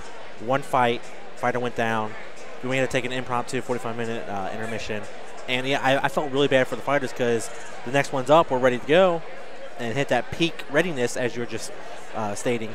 And now they had to wait 45. Actually, they didn't know how long they had to wait. Because after, 5-10 minutes goes around, they're still, in that mode because the previous fight got stopped early in the first round. So they still had that time anyways. But as 25 minutes roll around, 35 minutes roll around, they're like, we don't know when we're going to step inside the cage. Working with a lot of cage fighters and athletes like I have, I know you want to get a good sweat broken about 20, 30 minutes before your fight. That way you're actually walking into the cage on your second wind. I know it sounds stupid, but I promise that's the practice. And, these guys are in the back. They're doing their grappling drills to warm up. They're hitting target mitts, and they're at that spot where they're ready to walk in the cage, and now they have to sit through this pause. So it'll be interesting to see, how these guys react to it, who takes the advantage, if someone gets an advantage. And from here on out, we got 2 more amateur fights, and then it's on to the pros, the reason that we're here. Exactly. And I'm excited about all these fights as well. Trey Taylor versus Curtis Donner. Matthew Egner versus Albert Cheng, and Matthew Montalvo versus Shawn Barnett. And to kind of stop you in your tracks there, ring announcer Nick Hahn is making his way back up to the cage. So it looks like we're about to get the ball rolling here again at IT Fight Series 31 at the UAW Hall in Lima, Ohio. Rocking that UK blue all night long. It is a touchy subject. Being that I'm from Cincinnati, Ohio, my UC Bearcats went down today by the hands of UK Wildcats. It happens. It happens. And here we go, Nick Hahn with the bringing out the next fighter. Out of the ring corner, Hayden Ring. Hayden Ring making his way down to the ring. This is the first time I've ever seen or heard of this kid wearing a Your Fight shirt. Gary Thomas, I owe you a punch in the shoulder. And he's coming out. Smash Mouth. Yes, folks, if you can hear that, that is Smash Mouth All-Star. Very popularized by the movie Shrek, where you'll also see me play Shrek. I thought you looked familiar. Yeah, that's me. I just met you tonight. I've never known you before. I'm a big ogre. Ogres have letters. Onions have letters. And getting patted down by the referee, getting greased up. So are you saying the more I peel you back, the more I'm going to cry? Yes, that's what I'm saying. The more you take off, the more you're going to cry. Till it gets to the middle, and then it's going to get real.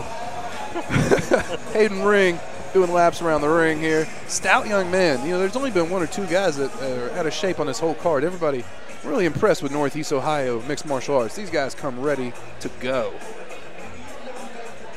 And let's welcome his opponent out of the blue corner, Quinn Stoger. Quinn Stoger pronounced his name way wrong. Coming out to a Marshall Mathers song, so he's destined to lose. Let's hope he can turn things around here for the M&M fans. Hayden Ring stands 5'6", 18 years old, fresh out of high school. Christ. From Union City, Indiana. He's a freestyle fighter, weighed in today at 147 pounds, making his amateur debut. His opponent, Quinn Stoger, stands at 5'9", 25 years old, fights out of Lima, Brazilian Jiu-Jitsu, LBJJ. He's a jiu-jitsu fighter, weighted today at 148.5 pounds. Holy crap, Sanjay Ribeiro affiliate. So this kid is going to have some jiu-jitsu, no doubt. What were you doing at 18, Juan? I most certainly was not fighting in front of hundreds of people and thousands of people tuning in. 18 years, that was many decades ago. I was doing donuts at the riverfront and chasing girls. I definitely wasn't thinking about fighting. But this kid, in incredible shape. Quinn Stoger getting lubed up here before he comes in the cage. Extra Vaseline on the eyebrows. I think we got Hayden here channeling his inner Chuck Liddell with the mohawk. Yeah, a lot of mohawks tonight. Third mohawk in the cage. I guess it is what it is. A lot of Mr. T fans out there, Chuck Liddell fans. Dan Hardy. Dan Hardy is famous for the Warhawk. Yes, he is. Kind of wish he would make a comeback. I do too. Anyway, here we go. Quinn finally getting patted down for the third time. Poor guy, like a Middle Easterner going through the airport here. Just make sure he has no illegal weapons. They have patted him down quite a few times. They don't want him to pull out the brass knucks. Got to be careful with that. Got to be careful with that. Making his way into the cage, Quinn Stoger. We have him listed as 5'9". Definitely looks shorter than. Looking more like 5 even, yeah. Yes. Than the 5'6" Just Hayden a Ring. wee little fella there. I like those origin shorts though. Three-minute rounds in the IT Fight Series lightweight division. Introducing first, fighting out of the right corner. This man is a freestyle fighter in his first career MMA fight. He stands 5 feet 8 inches tall, weighing at 147 pounds. Fighting out of Union City, Indiana, Hayden Ring. And his opponent, fighting out of the blue corner. This man is a jiu-jitsu fighter in his first career MMA fight. He stands 5 feet 8 inches tall, weighed 148.5 pounds. Fighting out of Lima, Brazilian Jiu-Jitsu, Quinn Stoger. Lima Brazilian Jiu-Jitsu with a large representation here at IT Fights 31 tonight. Emblazoned with Sanjay Ribeiro logos all over his shorts and his walkout attire. So I expect high-level jiu-jitsu from Quinn Stoger here. And here we go. Touches. Fight is on the way. Fight touch gloves. Ooh, look at that. Instantly with the double leg right into guard, open guard. Quinn passes. Looks like he's already in half guard here. With an open half guard, he could easily slide into mount. Looks like he's doing just that now. I like Hayden's aggression so far. Hayden is a scrambler. Oh no, Quinn's got his back here. Both hooks are in. We can see the jiu-jitsu come into play here. Yep, instantly. Oh, he flattens his opponent out. His arm is stuck though. Hayden is, it looks like maybe holding onto the glove here to ensure that. Smart move. Yes, to ensure that Quinn doesn't get his hand free. And Quinn gets his hand free, starts raining some right hands. Oh, rear naked choke. One arm is in place. Yeah, connects the hands, one. and this fight is going to be short, folks. That is all there was to it. Here it comes. It is all over here, Quinn folks. Stoger wins his first mixed martial arts fight and is overcome with emotion in the middle of the cage. Wow. All that hard work finally paid off. Good job, young man. I honestly didn't see this fight going this way. I thought it would last a lot longer.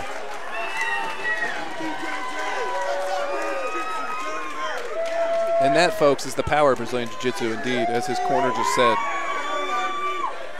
I'm a firm believer that Jiu-Jitsu dominates all. Way to go.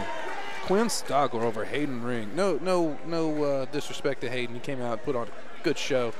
Had a good scramble, but he was just outmatched. Quinn Stoger's jiu-jitsu is superior. All right, ladies and gentlemen, the referee has called a stop to this contest at 54 seconds in the very first round. Declaring the winner by tap out to a rear naked choke, Quinn Stoger! Good show of sportsmanship between the two fighters there. Now it's time for Stogler's post-fight interview. And the ring girl doesn't know what to do with herself.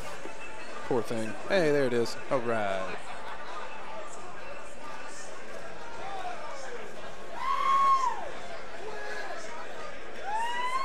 I'm here with our winner, Quinn Stoger. Quinn, you took us to the ground, you dominated with some great jiu-jitsu. Walk us through your first win.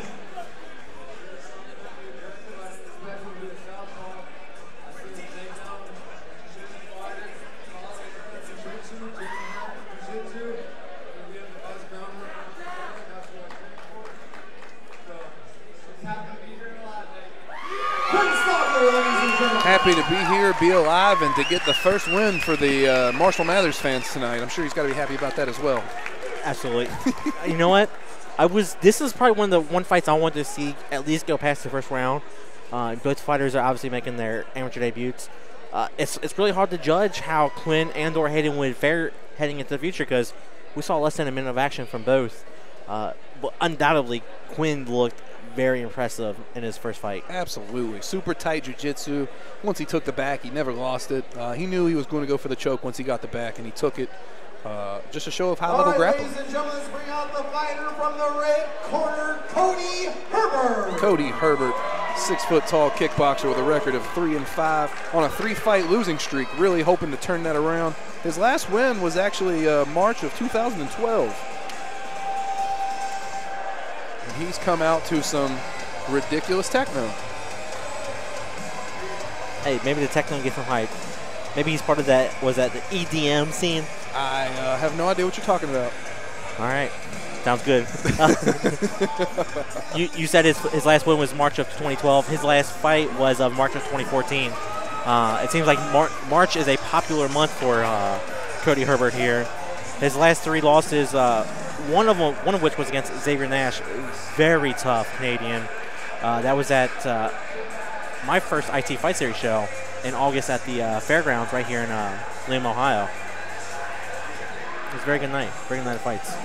His 3 wins, 2 submissions and 1 TKO. So nothing goes to decision when he wins. He always tries to go for the finish here. Hopefully we get a finish tonight from Cody Herbert. Being a kickboxer with 2 submission wins, it's impressive. It is. It is. You may be mislabeling yourself, sir. Maybe you want to go back and reevaluate. Cody Herbert walking in the ring, again in great shape. No slouches here tonight at IT Fights. All right, his opponent out of the blue corner, Brent Martin. Brent Martin with a huge, the entire left side of the arena just stood up for Brent Martin, a 6'1" Muay Thai fighter out of Lima Combat School. And also Seiken Martial Arts. His Muay Thai, he trains down there in Seiken, which is down in Cincinnati, Ohio, under the tutelage of Neil Rowe. Neil Rowe is one of the top Muay Thai fighters in the world. I expect Brent Martin here to display some of his knowledge of Muay Thai. So this is going to be, being a kickboxer of Cody and a Muay Thai fighter of Brett, I'm going to go on a limb here. I'm going to say this fight's going to be standing the whole time. But the last time I said that, it went straight to the ground. So you got to look at Cody Herbert's record. He does have 2 submission victories. So, he's not afraid to take it to the ground and do work. It's going to be interesting. Brett's making his amateur debut. Brent Martin looking like a skinny Steve Bell. Shout out to Steve Bell. Speaking of Steve Bell, he came up on the losing end last week. That's a damn shame. I like Steve Bell. He's a good dude. Steve the Sleeper Bell. Steve the Sleeper Bell out of 4 Seasons MMA has nothing to do with this fight at all. Brent Martin coming in here. Lima Combat School.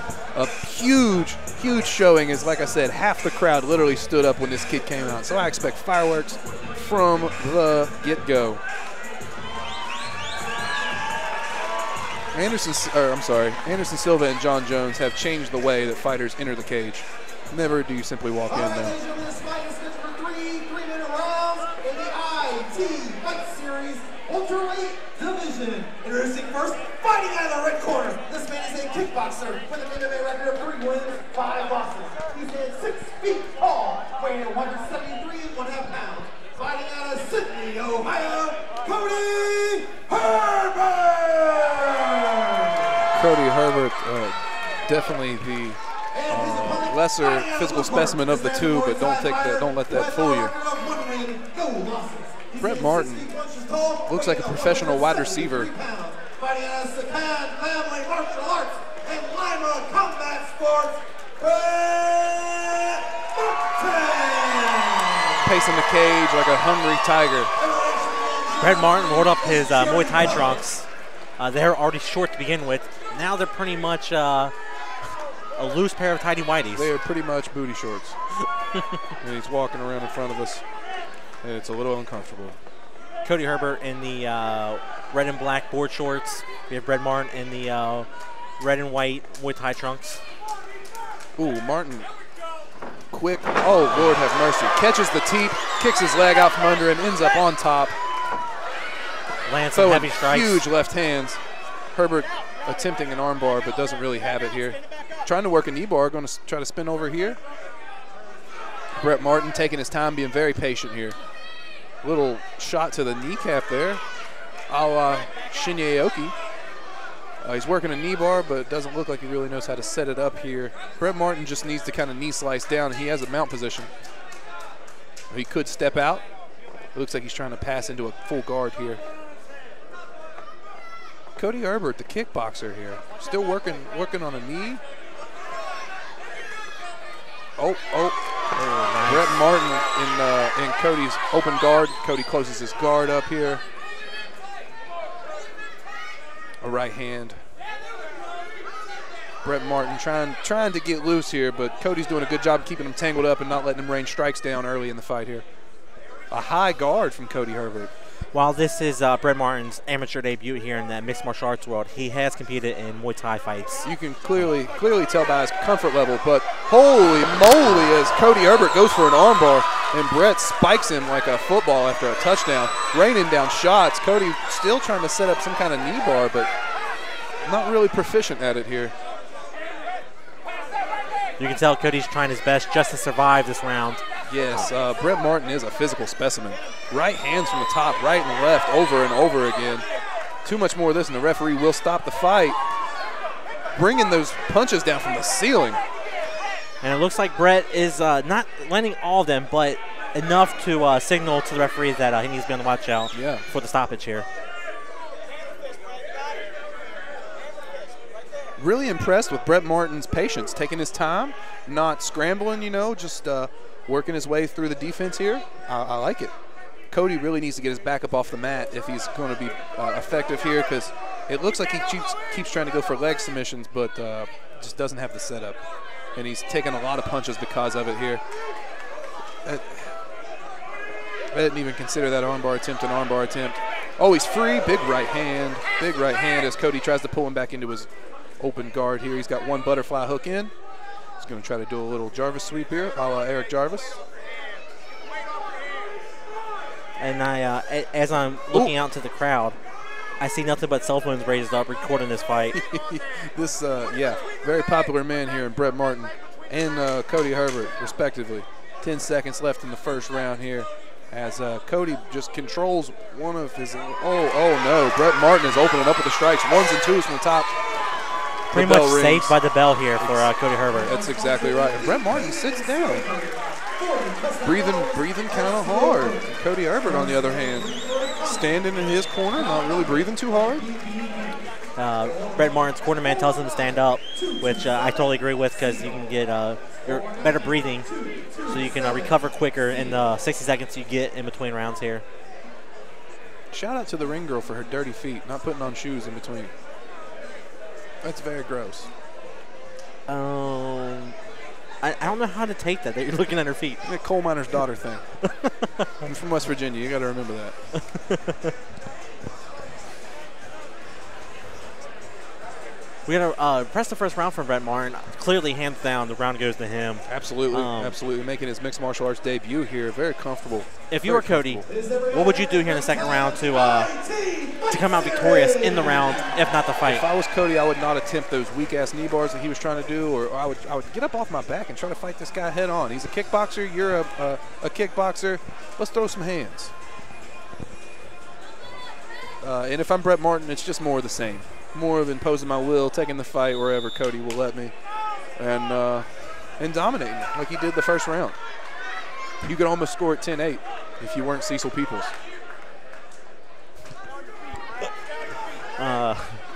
Just got a comment from the Twitter sphere talking about the last fight, Brett Bacon.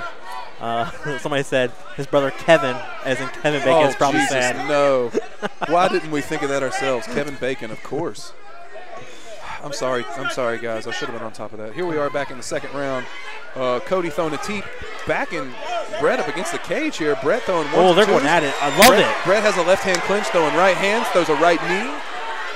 That's exactly what Cody needs takes here. Takes a jab down the middle. Cody not afraid to throw the hands. This is exactly what I was saying Cody needs to do. Come out and bring the fight to him.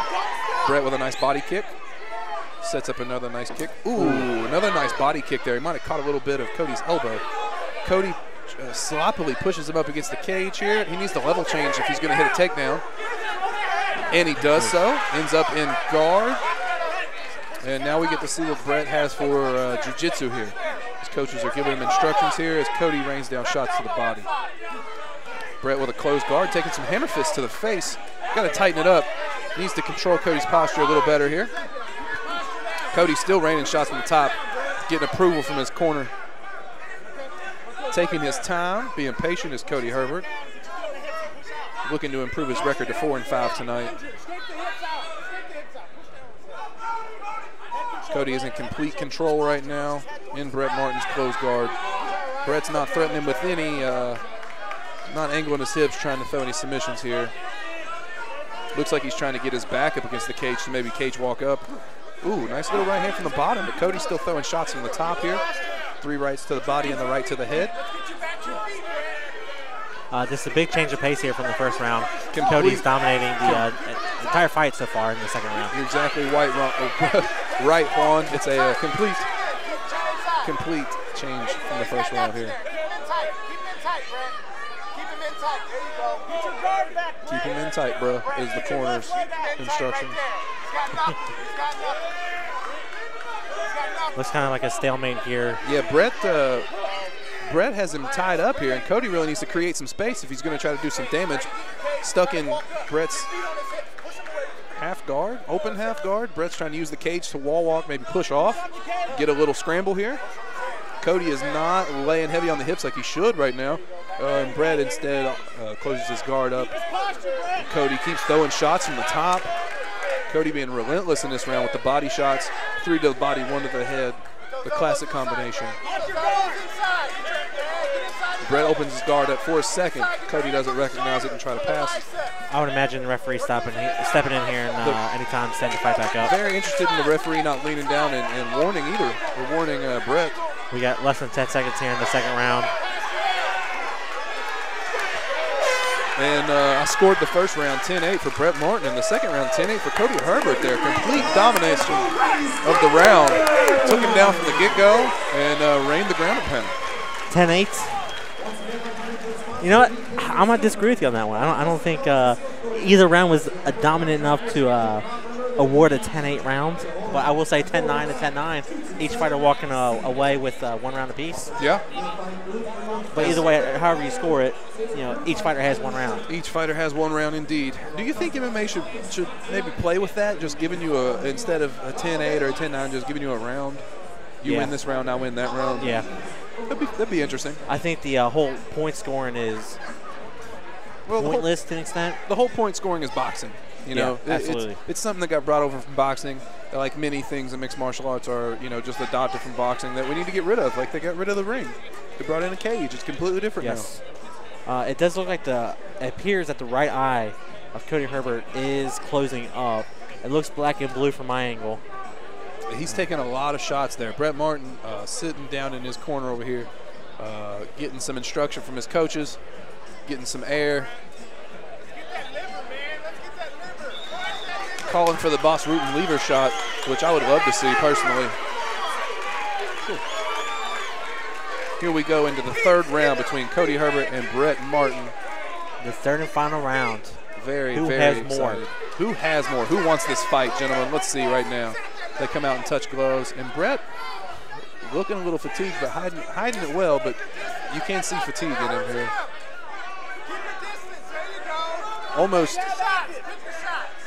Almost inviting Cody to throw the inside leg kick here with the stance.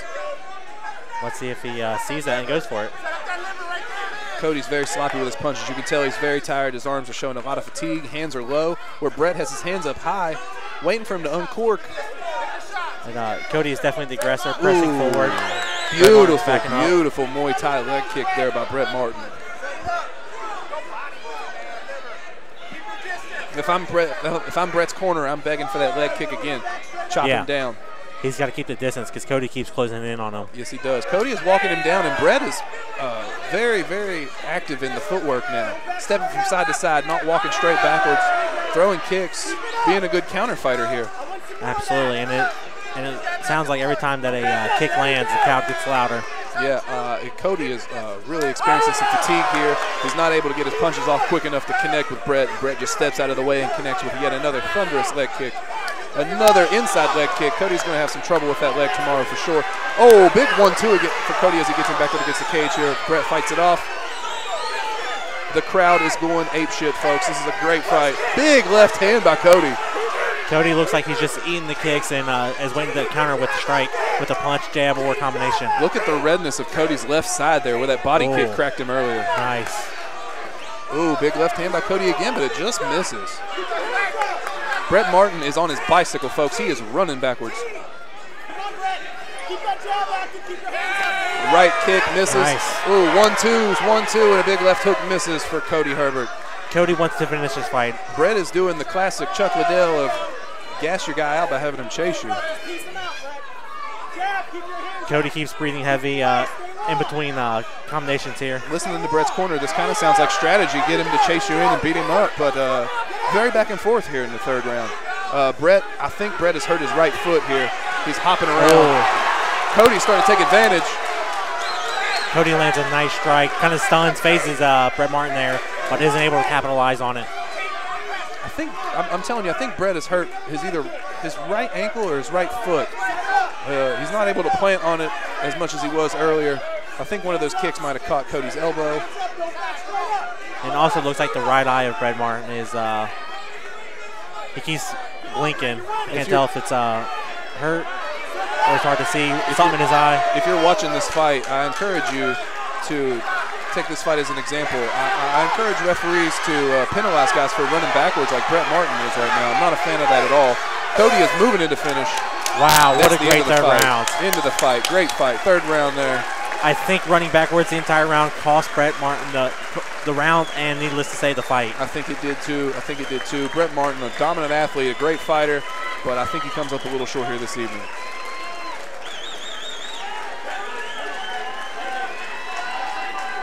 And I think Cody Herbert just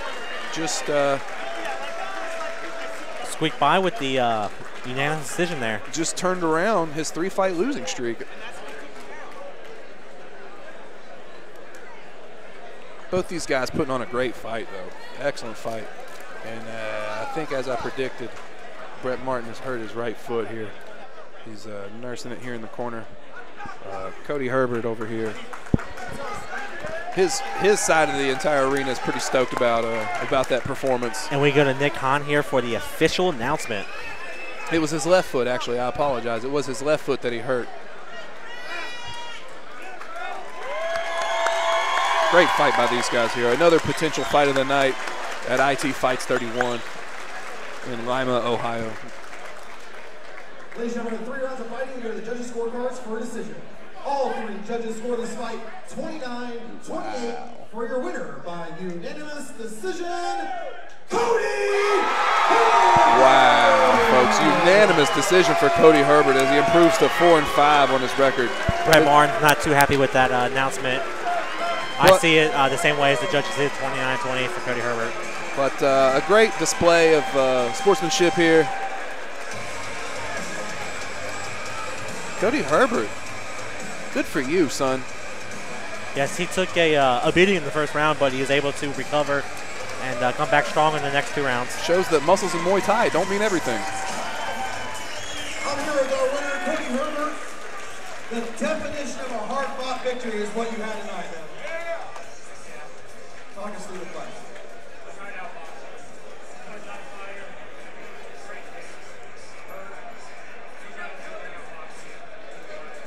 It looked like you were in a little bit of trouble the first round. He had you down, almost in the room for a sharpshooter type of environment. But you were able to survive and you made all 3 rounds and pulled off the decision victory.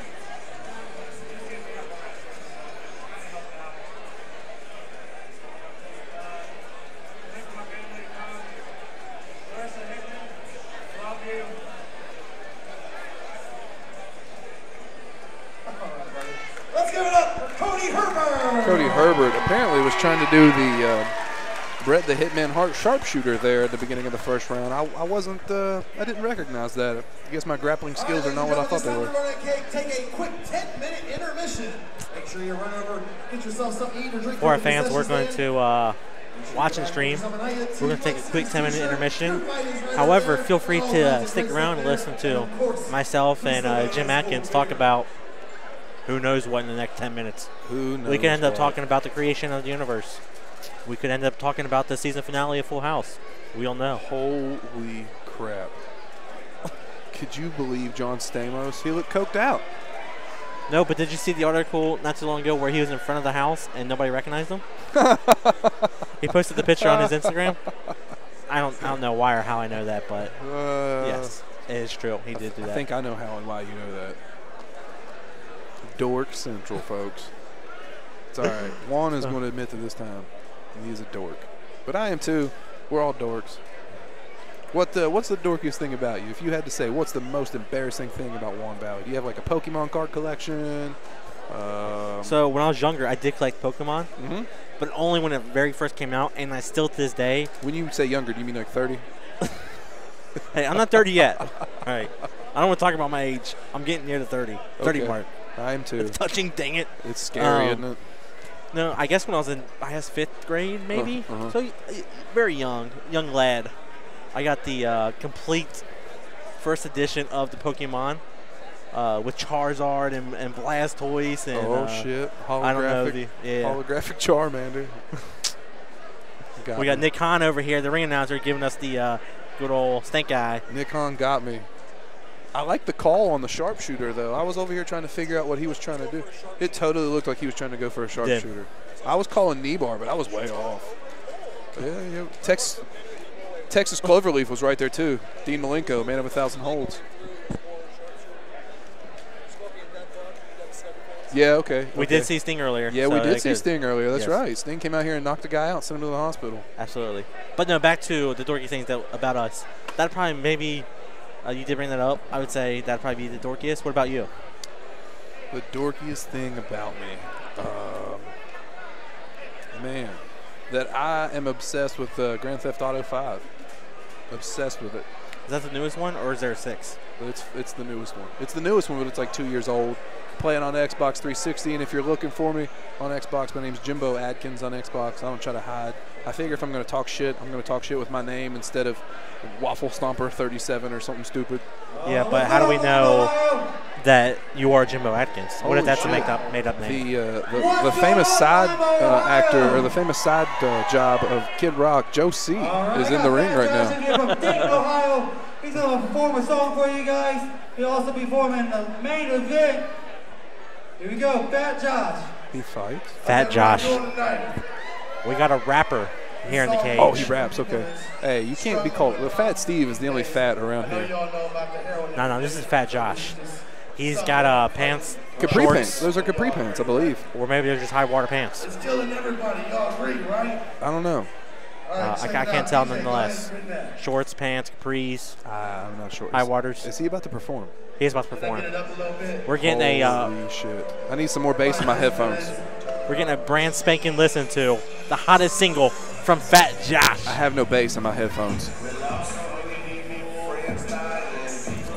The one thing I don't like about local MMA shows is when they bring local aspiring rap artists. I've seen it numerous times at different promotions across the Midwest. Yeah. And it never, ever seems like the crowd's into it. Ever. This place cleared out like Juan just let a fart. Hey, maybe I did. Maybe that's the reason why they're leaving. That may be what's going on here. As I'm looking around to the audience, I don't see one person looking forward to seeing this performance. I see an equal amount of disappointment in their faces as I see in mine, Juan. Hey, if you look at this girl over here in the pink, she's like, what's going on? I like it. I like it. The one girl here with the cell phone camera must be his girlfriend. Over here to your left at about your 9 o'clock. Definitely his girlfriend. Yes. Oh, shit. Those are some nice Ray-Bans. They're almost big enough to fit his face. I wonder if he broke his hand in a cleaning himself accident. Cleaning himself? Yeah. I don't know if you can say wiping your butt on the air, but I just did. I said pee earlier, so I guess you can. Yeah, you know, you can kind of go with it. And I really hope that he's not listening to this and has a firearm tucked in one of his fat rolls, because that could be bad as well. Hey, it's okay though. He has a flat bill snapback going on, so we're good. So if you wear red, you're a Crip. If you wear, if you wear red, you're a Blood. Blue, you're a Crip. Purple, you're Barney the dinosaur. The Barney gang, man. The Barney gang. The Grimace. Remember from the? Oh, the Grimace from McDonald's. Yeah, that's exactly what this is going on. I feel like Grimace is rapping. He must be friends with the Hamburglar. Yeah, and he's got those Velcro shoes. Not big on tying them. Nah, that's too much work. I understand. You have to cut down that. Is he lip syncing or is he actually performing? And do you think he left the tag on his hat so he can take it back when he's done? Yeah, I need to return this hat. Yeah, it just doesn't fit me well. Sir, this hat smells like beer and bacon. I don't know, but I would like to return it. You mentioned bacon. I wonder if he got that from Brett, the Batman bacon. Or his brother Kevin. Bacon. If you're listening to this and you're bored, I apologize. We're doing our best here tonight. I'm having a blast, folks. Me too. This is too much fun. I love it. No more trying to get in the cage. No more cornering fighters. I think I just want to commentate for the rest of my career. Hey, so what I talked about, what myself and my cohort, for real. so to say, Gary Thomas of Bluegrass MMA, we always talk about coming to, because not all promotions have a live stream, so we've kind of always talked about coming to shows and doing a live blog talk radio. He wants to say one thing to you guys.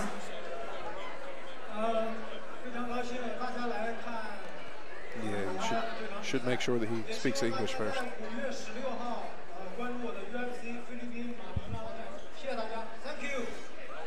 No, thank you. For you guys. I just learned this in the back.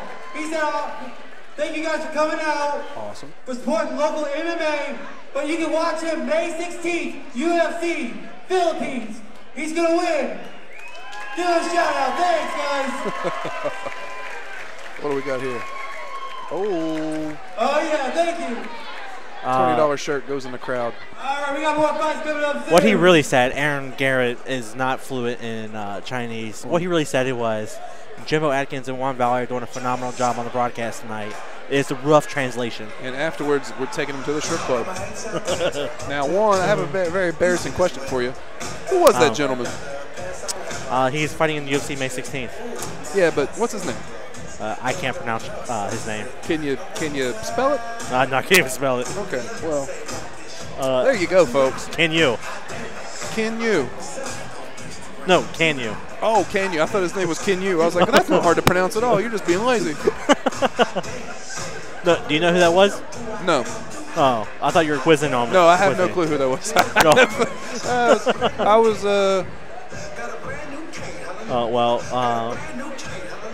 No, I can't pronounce his name, but let's see if I can try to get how to pronounce it here. So whenever we do go back to action, folks, it is pro MMA time as Trey Taylor takes on Curtis Donner. MMA fighter versus wrestler. 0-3 versus 1-1. Pretty excited here. Both guys had decent amateur records. Trey Taylor with the 6-3 amateur record and Curtis Donner with the 5-3 amateur record. Trey Taylor's been fighting since 2007.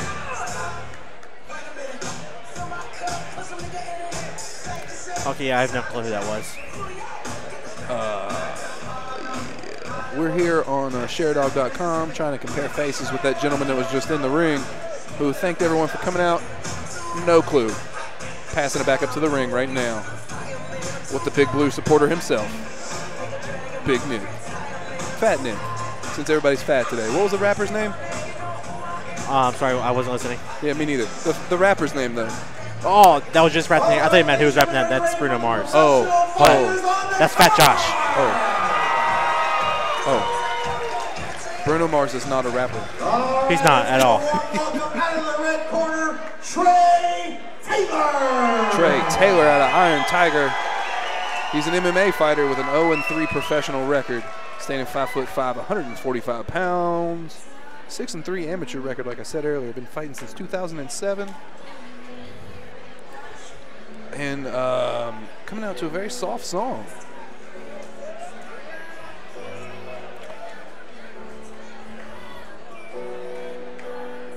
I feel like I'm at a funeral. He went 6-3 as an amateur. I don't know if you said that already.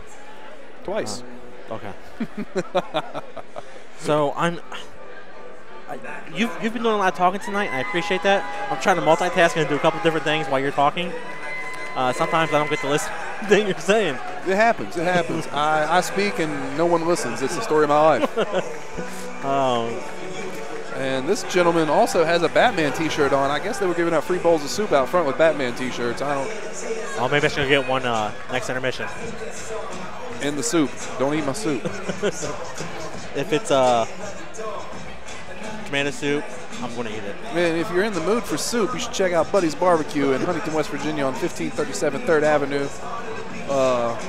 Best Brunswick stew in town. I like the nice transition and plug you did there. Thank you. Thank you. It was definitely something else. Yeah, if you're ever in Huntington, West Virginia, and you're interested in seeing me, come down to Buddy's Barbecue. We'll take good care of you. All right. Trey Taylor getting lubed up by his corner man here. Did you go over his stats already? No. 0-3 is all I got. All right. He stands 5'8", 28 years old, fights with Iron Tiger Gym. He fights out of Sydney, Ohio, and he weighed in today at 142 pounds. And as I said earlier, been fighting since 2007, so he's been at this thing for quite a while now. Looking like a little predator. Coming out to one of the softer songs here. Pass it back up to the ring. All right, ladies and gentlemen, let's welcome his opponent out of the blue corner, Curtis Donor. Curtis, don't call him Boner, Donor. 21 years old, 1-1 pro, 5-3 amateur, 1 KO, 1 split decision as a professional fighter. Really excited for this guy as he comes from Peak Submission, labeled as a wrestler. And he weighed in today at 145 pounds even. 145 pounds even. You know, that wasn't his official nickname, but I like it. It's you got to think on the fly here. If you don't have a nickname, I will give you one. And I've never heard this song. This must be some of that local Ohio stuff. The crowd goes wild for Curtis Donor. Apparently he is a local.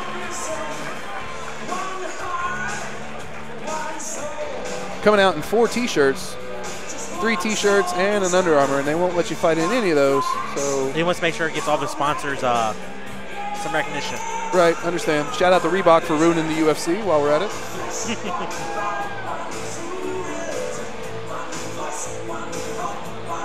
I saw that. Cage announcer busting a move in here. Trey Taylor slowly pacing his corner like a hungry tiger, ready to leap. As we all are subject to this terrible music.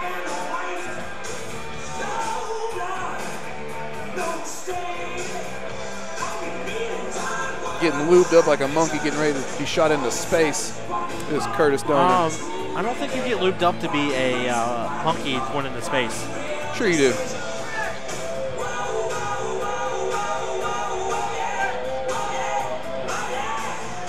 The quicker he gets in the ring, the quicker this music stops.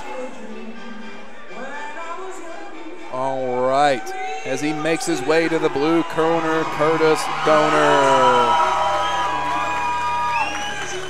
And we send it up to Nick Hahn for the official cage announcement. All right, ladies and gentlemen, this fight is scheduled for 3 5-minute rounds in the IT Fight Series Professional Featherweight Division. Introducing first, fighting out of the red corner. This man is a mixed martial artist with a professional record of no wins with 3 losses. He stands 5 feet 7 inches tall, weighs 142 pounds. Fighting out of Sydney, Ohio,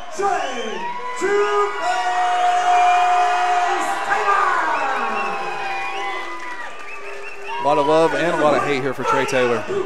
This man is a wrestler with a professional record of 1 win with 1 loss. He stands 5 feet 9 inches tall, weighs 145 pounds. Fighting out of Peak Submission Shootbox Academy, Curtis Nasty The Muskie? Thug Nasty. Thug Nasty. Thug Nasty. You were completely wrong on that nickname earlier. Not calling him that. No. Okay, so Trey Taylor and Curtis Donor here getting ready to square off for our first pro fight of the night. 5 minutes, 3 5-minute rounds here. Oh. Trey Taylor in the black and white trunks, and we have his opponent, Curtis Donor in the white and orange and black shorts. Early exchange here, back and forth between these two fighters. Curtis Donor's back is against the cage, and Trey. Oh, Trey goes for a leg kick. Curtis shoots under it and is now in Trey's close guard. As Trey opens his guard up and angles his hips, he's looking for a submission here early. Curtis is trying to pass his open guard. As you heard his coach there, he's going to put his knee through the middle as he passes the open guard. For the listeners out there who are unaware, the big difference between amateur and professional fighters is professionals get 5-minute rounds instead of 3-minute rounds, and they're also allowed to elbow strike. Trey is working a straight ankle lock here, but he doesn't have his hand high enough up on his titty. As Dean Lister would say, you need to grab third base and keep it. Trey is landing some strikes to the body here as Curtis is trying to hit the his coaches are trying to get him to switch it to the heel hook. I don't know if his toes are deep enough his armpit.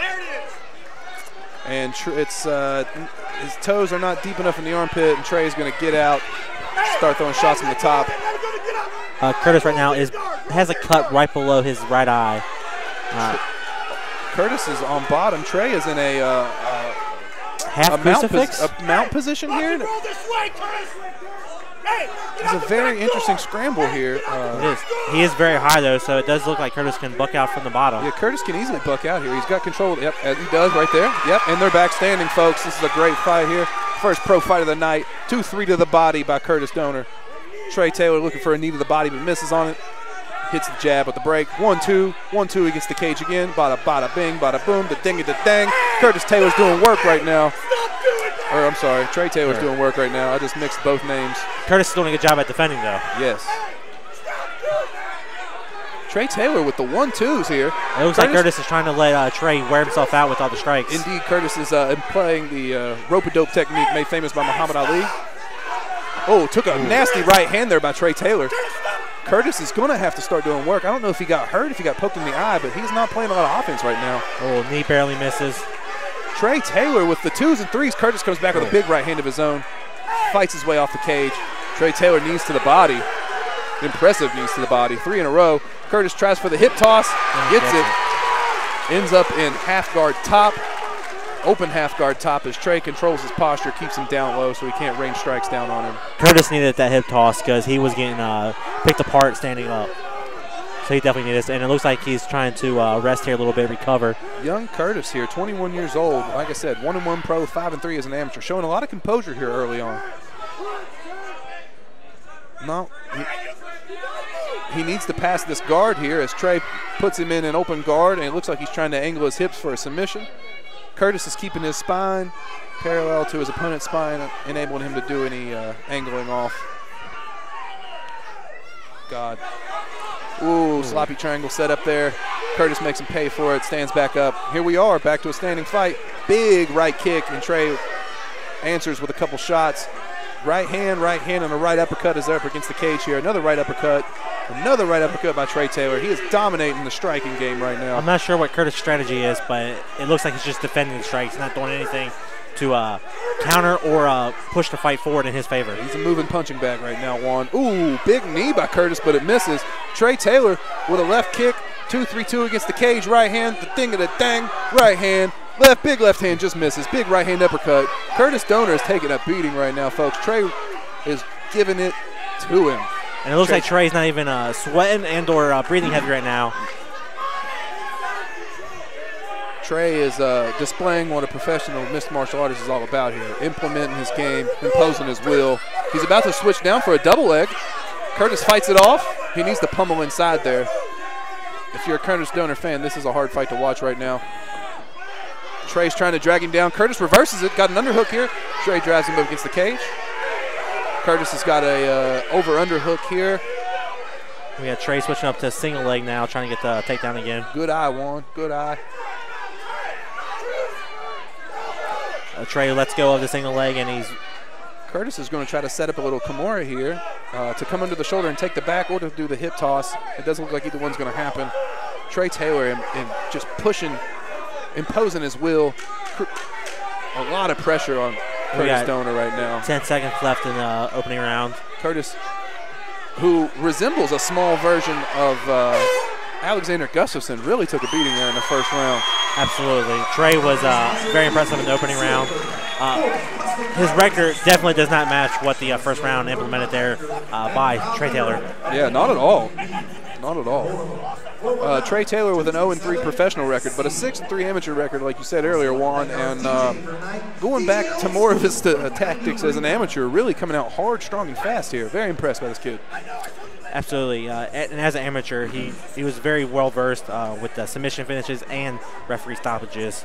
So it looks like whether it be on the ground or standing, Trey prefers either one. I'm really interested to see how Curtis Stoner comes out in the second round here. Not really doing much in the first round. If it's going to be more than the same, this is going to be a long night for him. Curtis Stoner's corner is screaming at him like a redheaded stepchild. He's not a fan at all.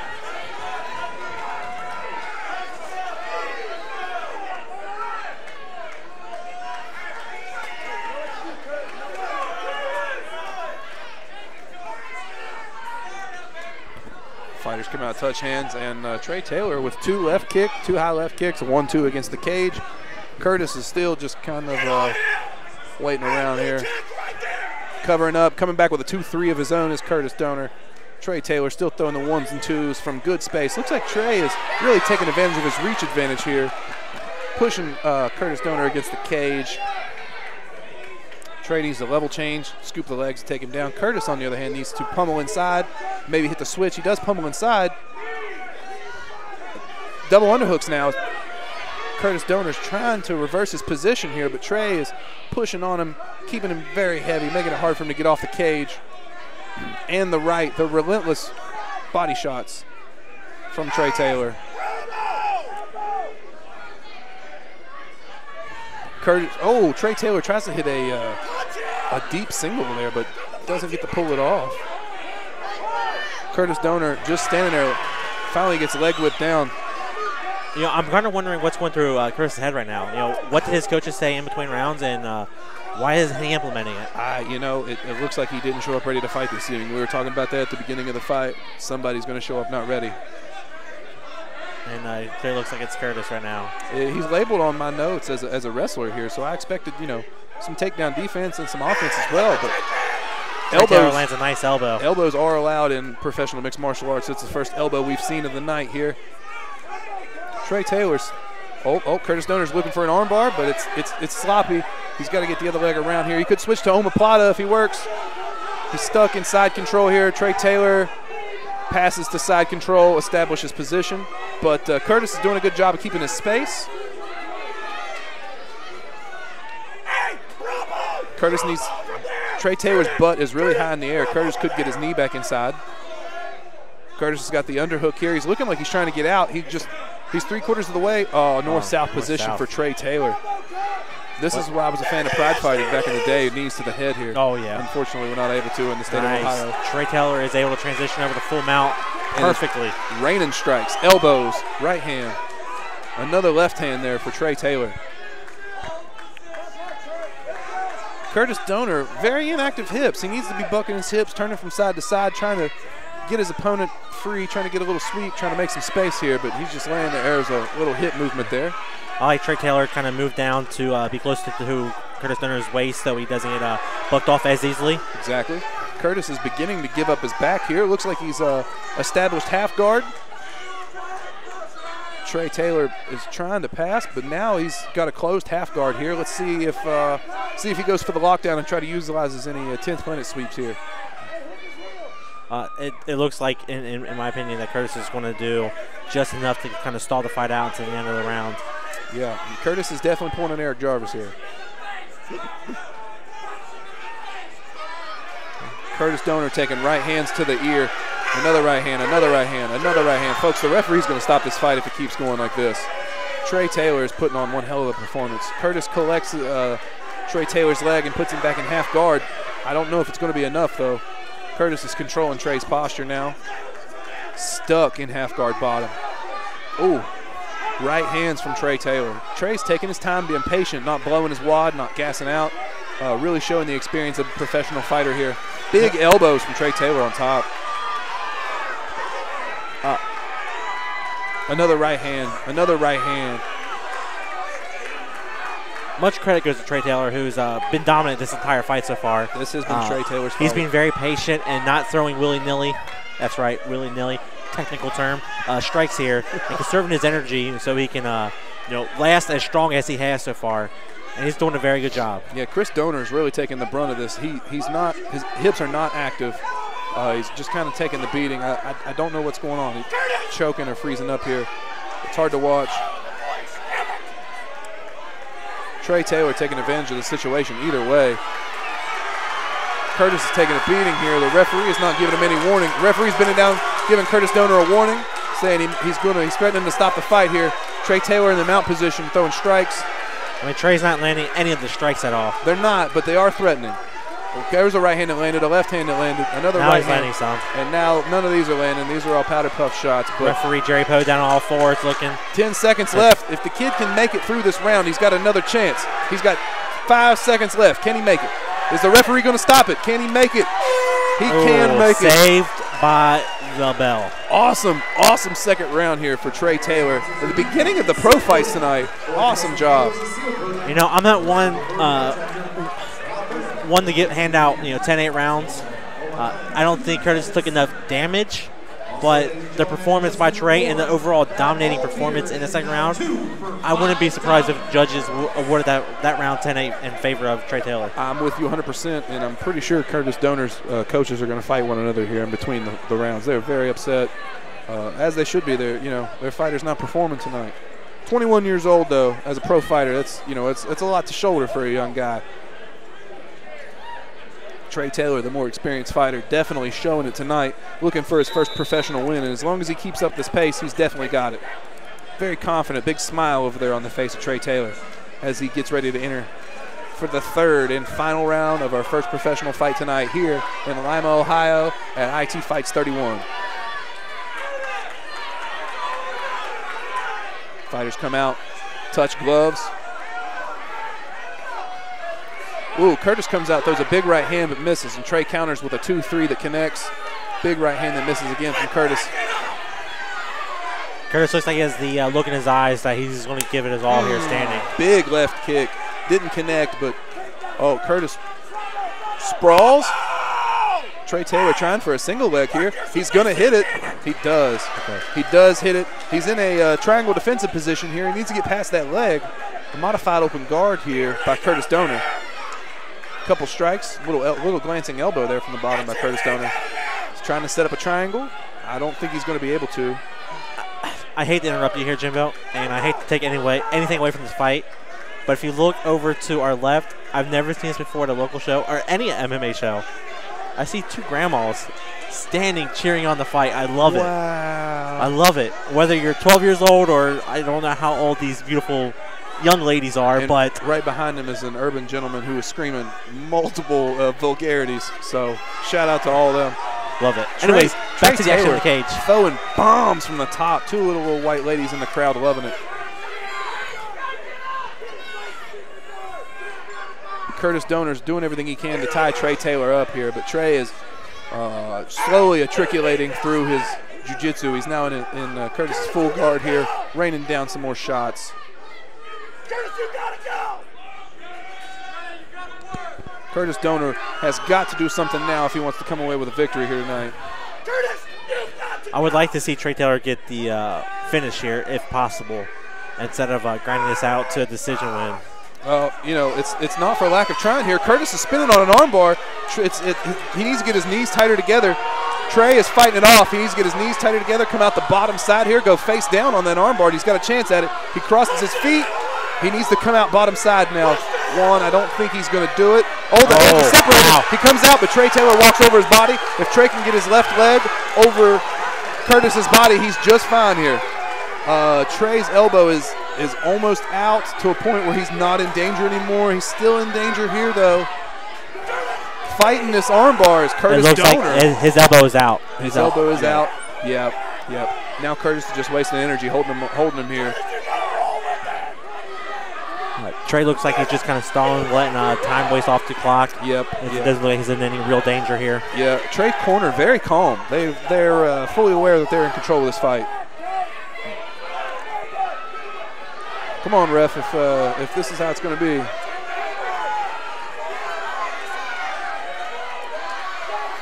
It does look like maybe the elbow slipped back into a dangerous position. Curtis Donor pulling really hard on that arm now, trying to make something happen. I knew it was going to happen with that name eventually once. It was going to. It was bound to happen. Yeah, just inevitable. Yeah, Curtis Donor here though, pulling on that arm. It looks like he's free. He's free. It looks like Trey Taylor is out of the worst of it. He's in top donkey guard. If you're familiar with Jeff Glover Jiu-Jitsu. Passes right into side control here. Trey Taylor really displaying some jiu-jitsu tonight. Butt's a little high though. Sloppy past the mount, steps over the knee. Curtis Donor is fighting and tightening off. Oh, ends up in half guard here, almost in a lockdown. Slips out to full mount here. Pulls right through. Trey Taylor, too much of an athlete for Curtis Donor tonight. Oh, lands a nice elbow. Ones and twos from the top from Curtis. Jerry Poe can't stand, needs to stop this fight. Referee is looking at this fight. That's over, folks. He stops the fight. That's it. Trey Taylor, wow, with his first victory in his mixed martial arts career. Beautiful victory. I'm sorry, his professional career. Moves to 1-3. Good job by the kid. Show of sportsmanship here in the ring. Both guys martial artists, both guys humble.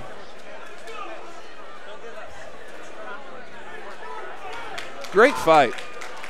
Great fight. Absolutely. Good job by Trey Taylor coming out here. I got to listen to him for a second, talk to his opponent in the corner. He said, don't let this stop you, man. Don't give up. Very humble kid. I like it.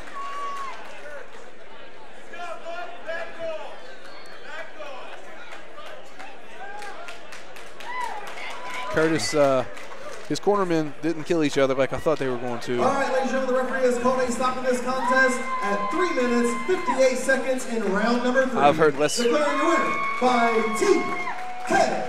TKO, Trey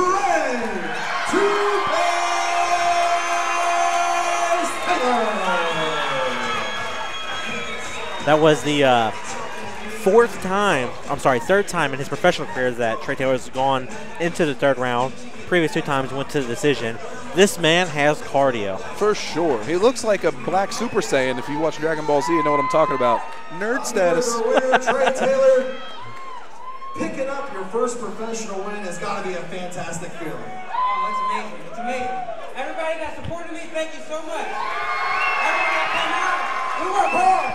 We worked hard, so we deserve the applause. Thank you. Give Curtis an applause, too, because he worked hard. That guy's a soldier right there. That guy's a soldier. Good fight. I like Trey Taylor giving props to his opponent. I do too. You know, the way Curtis Donor fought tonight, it makes me wonder if he came into the fight with a pre-existing injury or something. Just wasn't able to put it together. No, not at all. I mean, he got a few strikes off here and there, but just altogether it didn't seem like his head was in this fight at all. Nope. Hopefully he can come back and be a better fighter. Really excited about this next fight. As I told you earlier, it could be my potential fight of the night. Matthew Egner and Albert Ching. I actually had the opportunity of watching Matthew make his professional debut at the Spartan Fighting Championship 13 in Huntington, West Virginia on, what was that, April 6, 2012, where he defeated James Morton Jr. by strikes in the first round. All right, ladies and gentlemen, let's no. look at the fighter Hold out of on. the red corner. Matthew Aitner. No? No, I was actually at that event. I was there too. Well, then apparently, hey, I don't remember you there. I got terrible memory. And I didn't get ringside service like you. I was just a peasant in the crowd. Time out. This entrance song? We're young forever. Ladies and young. gentlemen, the winner of the walkout music contest tonight, Matthew Aitner, with Forever Young. The Jay-Z. Is this version. Jay-Z? Yeah. Okay. At least, also known as Young Hova. Anyways, Matt Aitner dropped James Aitner. Whoa. Dropped him on his head. James Morton was out, had to get surgery from that drop, from this pretty much a spike on the head. Think if you can remember Stone Cold Steve Austin. Yeah. When he got pile drives by Owen Hart. It's strange that I actually know what you're talking about. Yeah. Yes. So from that fight, James Morton had to get surgery, and subsequently, I don't think James Morton ever fought again. Let me check on that. But yeah, that was Matt Aitner's professional debut 3 years ago. I can't believe it's been that long. I can't either, man. That's crazy. It seems like I remember that, but I've been to a lot of fights, and they all come together. And that, in the time that Michael Seals got spiked on his head, they kind of blend together for me. I don't remember Michael Seals getting dropped on his head. Michael Seals got dumped on his head in Mount Sterling, Kentucky, and it really hasn't been the same since. It was Kevin Nolan's debut fight. Same card. Okay. Shout out to Kevin Nolan back in Ashland, Kentucky. Out of the blue corner, Albert Chang. Albert Chang, veteran of tough China, actually hails from Canada, 5'10", 155 pounds, coming off a win versus Matt Brown, not the immortal Matt Brown. No, not the immortal Matt Brown. While we were talking about the grandma standing up over in the crowd just for a second, I'd like to shout out my grandmother, Joyce Johnson, 87 years old, had a heart attack 3 days ago, is currently in the hospital at St. Mary's Hospital. So I don't pray much, but I do pray for her. Anyways, so go over the stats here. Matt Aitner stands at 5'9". He's 31 years old with a freestyling background. Fights out of Cincinnati, Ohio. Weighed in today at 157 pounds. His record is 4-5. Coming off a 2-fight win streak. Absolutely. His opponent, Albert Chang's 3-3, coming off a 1-fight win streak. Stands at 5'10", 30 years old. He actually fights out of Toronto, Canada, like you mentioned. He was on Tough China. He weighed in today at 156 pounds. I'm really excited to see this kid. You know, anybody that the UFC puts under their wing, you know, is going to be a high-level athlete. Matthew Aitner, interesting stat, 7-7 amateur record. Went 500 and decided to turn pro. Yes, he did. Very Michael Gay of him. I guess sometimes, you know, I kind of lean any way with that. You know, I'm okay with that because at a certain point, if you feel you're ready to make it into the pro division, you know, time isn't always on your side. Do you think there should be a record on the limit before you can turn pro? Like if you're 3-12, you can't turn pro. Yeah. Do you think 500 is the limit? Because I think more it's 600. It depends. Like if you're coming off a 3-fight win streak, you get back to 500. I can see that. So possibly. It's situational. Yeah. Yeah. Now, if you're lost your last fight, then you shouldn't be able to turn pro. And we're gonna send it back up to a Nikon here to do the official fighter introductions. Very, very excited for this, folks. In the ITfightseries Professional Lightweight Division. Introducing first, fighting out of the red corner. This man is a freestyle fighter with a professional record of 4 wins, 5 losses. He stands 5 feet 9 inches tall, weighs 157 pounds. Fighting out of Cincinnati, Ohio, Matthew Aitner. Matthew making the short drive from Cincinnati. Fighting out of the blue corner. This man is a mixed martial artist with a professional record of 3 wins, 3 losses. He stands 5 feet 11 inches tall, weighing at 156 pounds. Fighting out of Toronto, Ontario, Canada, he was a contestant of the Ultimate Fighter China, Albert Chang! And your referee is Mike Maletti. Matthew Aitner, despite his opponent's resume, looking very calm over there. Absolutely. Although, no, I'm not V-timer. Although Albert Chang does have an impressive resume of being on Tough China. He doesn't have the experience that Matt Egner does. That Matt Egner has inside the cage. In that 7 seconds, he's already hit a double leg and put Egner on his back here. Chang doing some work, putting his opponent against the cage here. Looking to make short work of Matthew Egner. Open guard by Matthew Egner, looking for an armbar setup. Chang landing a couple strikes from the top. Egner with a hammer fist in the bottom as he lands in the armbar setup here. If he can come out bottom side here, he's got a shot at it, and he loses the grip. Chang passes the side control, and Egner is in trouble. Chang keeps working here. Egner's very active with the legs and with the hips here, but his head is stuck up against the cage. He's in a very, very difficult spot. He needs to get flat against the cage and maybe walk his back up here. It looks like Chang may be working on Kimura or Americano over there. I couldn't see. It's hard to see from angle, correct. And even if he was, he's up against the cage. I don't think he'd be able to get it off. Landing some nice body shots there, some glancing elbows. Oh, nice crucifix going on here. Yep. Matthew Egner is in a lot of trouble right here. Albert Chang, as advertised, coming in and doing work. Again, Albert, that elbow again. Boom. Right away. Matt Egner trying everything to get up off. Trying everything. Go, Albert. Albert with excellent control, showing great wrestling skill, great jiu-jitsu from the top. Jiu-jitsu is not all about landing the submission, folks. It's all about keeping the position. It's not all about, but it's mainly about keeping the position. It's all about position over submission. Albert doing a great job of that right here. Keep punching and move. That's it. Ooh, nice elbow to the back of the head. Might have been a little controversial. There you go. Egner slowly working his back up against the cage there. Ooh, nice left elbows. Two of them there by Albert Chang as he stays on top. It looks like Matt Egner's cut right above the left eye. Indeed.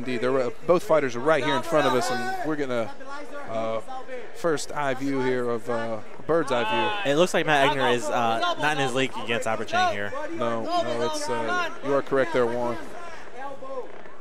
Chang is nice short elbows by Albert. Showing some great athleticism. A little high. I'd like to see him a little tighter. Butt's a little high in the air, but he is controlling. Halfway there. Looks like he's going to hook the leg for the pin. Albert very patient here. Not really sure what. Okay, he's working. Yeah, he's trying to set a straight arm lock here. Working the straight arm lock, but Edgar's not letting it happen. Strike to the. Ooh, another nice, short elbow. Nice left elbow by Albert Chang. You probably heard that come through my headphones. Another left elbow here. Ooh, another left elbow. Those are going to be hurting in the morning. Yeah. Matthew Egner looking like he's trying to use a cage walk. Oh, Lord have mercy. Big left elbow. Egner's cut above and below the eye now. Egner using the cage, pushing off, trying to sweep. Chang ends up in a modified north-south position here, ends up in side control. Oh, he ends. Egner does his best to recover half guard. Oh, Albert's using his elbows like I haven't seen in a long time.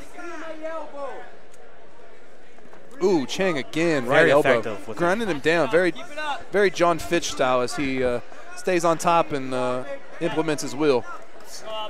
Deep breaths, brother. Deep breaths. Come on. Let's go.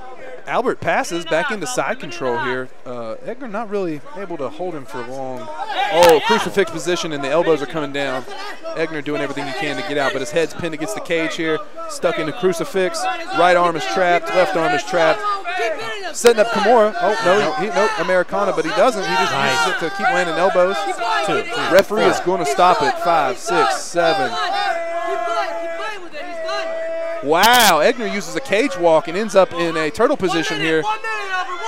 Great job by Egner to get out of that very dangerous position. Egner trying for a single leg here. Egner in a turtle position here. Albert's trying to look for a way to sweep him over, continuing to throw strikes, continue to damage him. Albert with a cross face. Matthew Egner's corner looking helpless over there. Stuck in a crucifix position here. It's almost like a leg ride, but with the arm. Very impressive wrestling skill by Albert Chang. Matt Egner is just scrambling to get out of any position. Lots of blood. He needs to stand up. Albert Chang his leg is covered in Matthew Egner's blood. I can't see the face of Egner yet, but can't either. Oh, big body, the knee body. Knee to the body.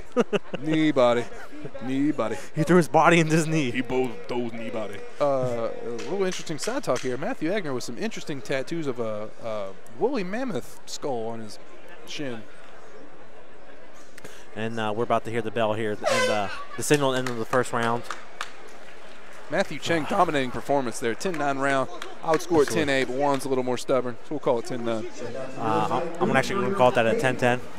Oh, interesting. I got no comment on that because all those guys can probably beat my ass, but that's a little different. In the corner of Edgar over there, their nurse on their fighter, he took a beating that last round there. Looks like we're doing a little Vaseline work. We got a doctor in here making sure that all those cuts are not dangerous, not serious. Here is now 2 for $5. We got Egner's face is pretty much just covered in his own blood. Yeah, he bleeding over there like a stuck pig. He got beat pretty bad. Looked like Mick Foley after a tables, ladders, and chairs match. Albert Chang, on the other hand, looking just fine. Looked like he just got out of a little walk on the treadmill. Covered in blood. It was a bloody treadmill. Receiving instruction from his corner in a foreign language always indicates that you're working with a dangerous professional. They come out, no glove touch. Instead, Cheng goes 2-3, drops his head, goes 2-3 again, shoots for the double leg takedown and hits it, puts Matthew Egner on his back. It looks like it's going to be more of the exact same that we had in the last round. Cheng passes. He's already in the half guard position here, half guard top. I don't see Egner taking the same punishment he did in the first round. You know, I'd like to see Egner work for maybe a I'd like to see Egner maybe work for maybe a lockdown, any kind of sweep he could work here from half guard, but it looks like he's going to let Cheng sit up. Cheng working Kimura here from side control top. Knees to the hip here. Albert's just working on knees to the hip. He's working for the arm. I mean, every orifice. Wow. Orifices.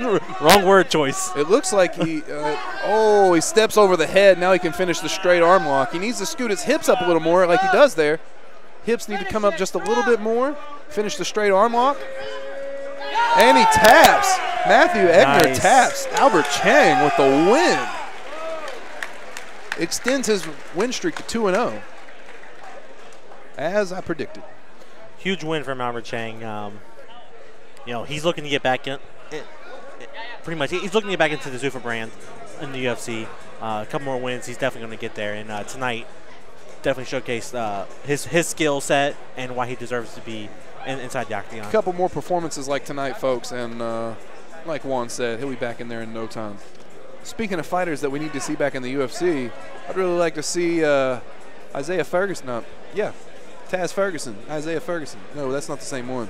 No. There's Isaiah, there's BJ. And BJ, what's Bruce. Taz's name? Josh. Josh Ferguson.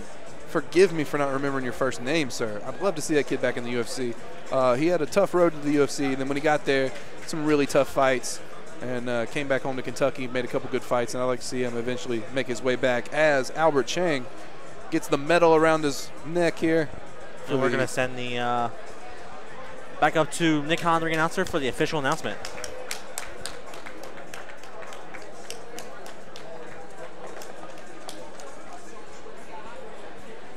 All right, ladies and gentlemen, the referee has called and stopping this contest at 1 minute, 10 seconds in round number 2. Declaring your winner by tap out due to a Kimura, Albert Chang!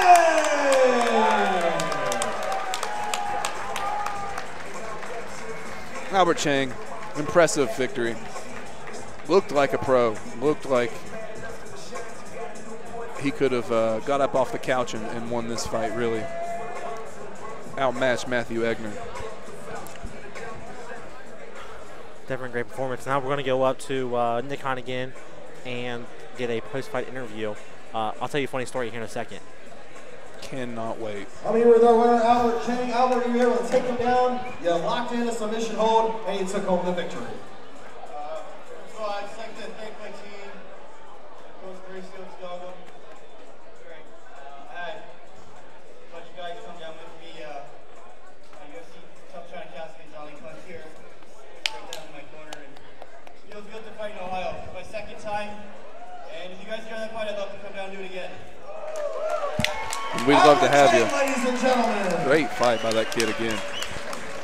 So obviously Albert Chang is of Chinese descent. Right. So at the last IT Fight Series event he fought on back in November, he won that fight as well. And during his post-fight interview, Nick Hahn, the ring announcer, said something along the lines of, "I would ask you a question, but you probably can't speak English, or you probably can't understand me." Oh, shit. And then Albert speaks perfect English. Albert took the mic and was like, "You can ask me any question." In English. It was just hilarious. You know, the name like Albert should be a giveaway that he can speak fluent.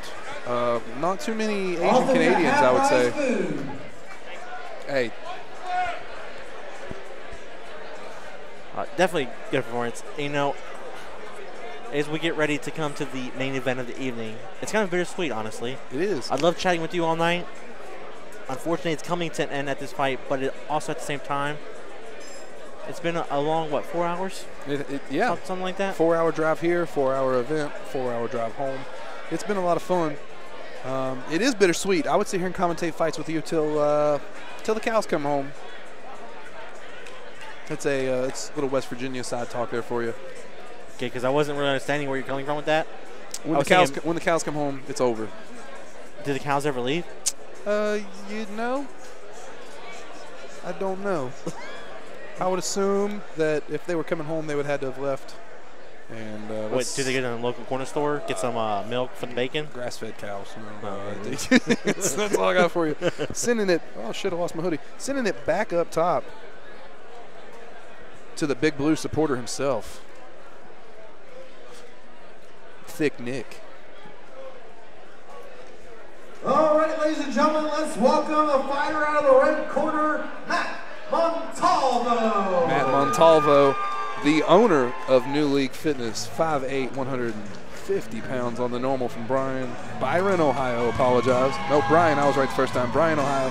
6-11, 26 career fights on a 5-fight losing streak, and is also a pro boxer whenever he's not stepping into the cage. This guy is not afraid of a scrap. Been a while since he's had a win, so I'm sure he's coming out looking to dominate. And coming out to the Offspring, if I'm not mistaken. Is this? What is this? I don't think it's Offspring. You don't think it's the Offspring? No. Weezer. How terrible of me. Is this song called Hash Pipe? This is. I can't hear it. This is Hash Pipe by Weezer, so I'm going to assume Matthew Montalvo uses a hash pipe. Good for you.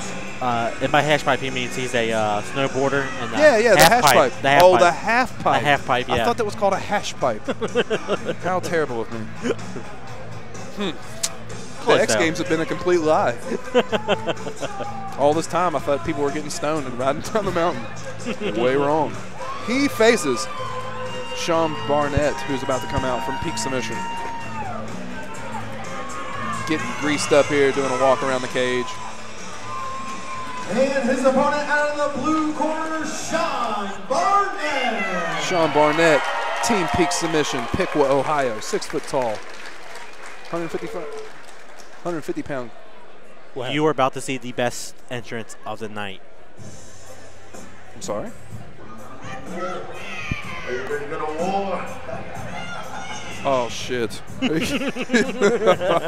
It's the return of that hefty gentleman that spoke quickly into the microphone earlier. His name's Fat Josh. Okay? Fat Josh. There you go. That's like coming from a guy who takes jiu-jitsu from a guy named Fat Steve. You're a disgrace to the name Fat, sir. Anyway. I'm sure you can, if you are a fan of Fat Josh, I'm sure you can look him up on his SoundCloud page. Yeah. Maybe even on MySpace. I don't know. Or go through his drive-through window at the McDonald's in Piqua, Ohio. Anyway, 4-8 pro fighter, Shawn Barnett coming to the ring. 11-8 as an amateur, 3 straight losses. Went the distance against Joey the Real Deal. If you know Joey Deal, he's a bad mamma jamma. So to go the distance with him is pretty impressive. Absolutely.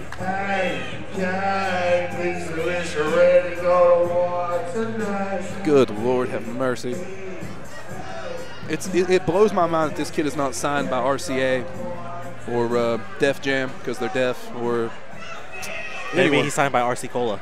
Ooh, Looks, I don't know. It looks like he has a sponsorship, but I don't think it's RC Cola.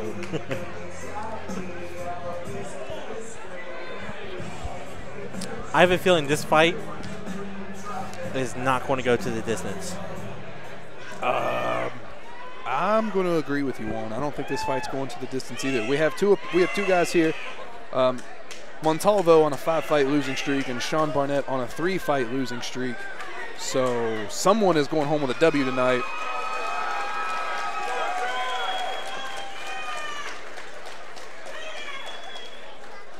Here we go. Rocking the Sakuraba orange is Shawn Barnett. Barnett. We're going back out to Nick Khan for the official fighter introductions. It is number 3, 5-minute rounds in the ITfightseries Professional Lightweight Division. Introducing first, fighting out of the red corner. This man is a freestyle fighter and also a professional boxer with 17 career MMA fights. He stands 5 feet 8 inches tall, weighing at 150 pounds. Fighting out of the new league fight team, I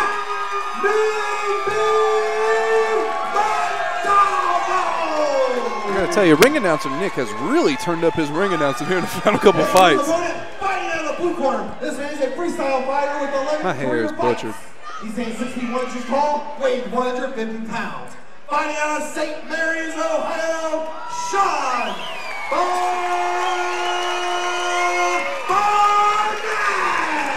Shawn Barnett. All right, folks. I'm as excited as you could be. Oh, I always love going to local events and seeing UFC gloves in the cage. That means you're a top-notch fighter. Yeah. He trains UFC. He probably got those from Joe Silva himself. All right, getting ready to come out and touch gloves here, making sure the ring door's closed so we don't have a Hard Rock MMA event here where the door opens up and people fall out. Fighters come out and touch gloves. Oh, no glove touch. Nice. No glove touch at all. Montalvo comes out 2-3. Ooh, big knee. Shawn Barnett's got him up against the cage. Montalvo pulls half guard guillotine. And it looks like guillotine is still in at this point. It is. It doesn't look like it's. Oh, it's getting deeper. It's getting deeper as he works it. It was an arm in. It looks like the arm is out now. Montalvo's pulling him down into his guard, trying to tighten this thing up. It looks like it is been pretty deep still. Ooh, it is. Shawn's trying to fight it. It is deep. If Shawn could pass this guard, it would be a lot easier for him to get out. I think his foot's shaking. He's asleep. It's over. It's over. Stop the fight. It's over. This is it. Montalvo. He is out. Big win. Big win for Matthew Montalvo. Coming off a 5-fight losing streak. Way to go, kid. 27th career fight.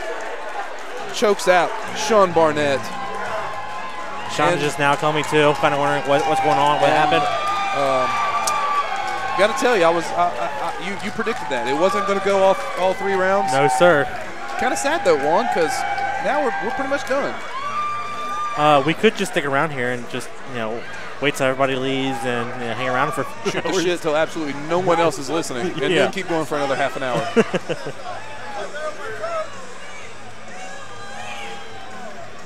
Montalvo showing excellent jiu-jitsu skill, but props to Shawn Barnett for not tapping.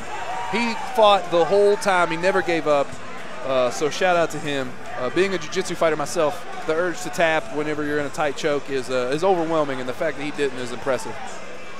Tough-willed kid there.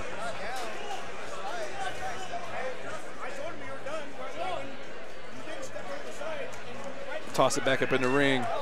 Maybe. Montalvo is trying to sneak out the back there. He just wants to go get that check, and who can blame him? Oh, man. As a pro, that's got to feel great. Absolutely. But we're going to give it back out to Nick Khan for the official announcement. Heavyweights called to stop this contest at 41 seconds in the very first round. Declared winner by knockout to a guillotine choke, Matt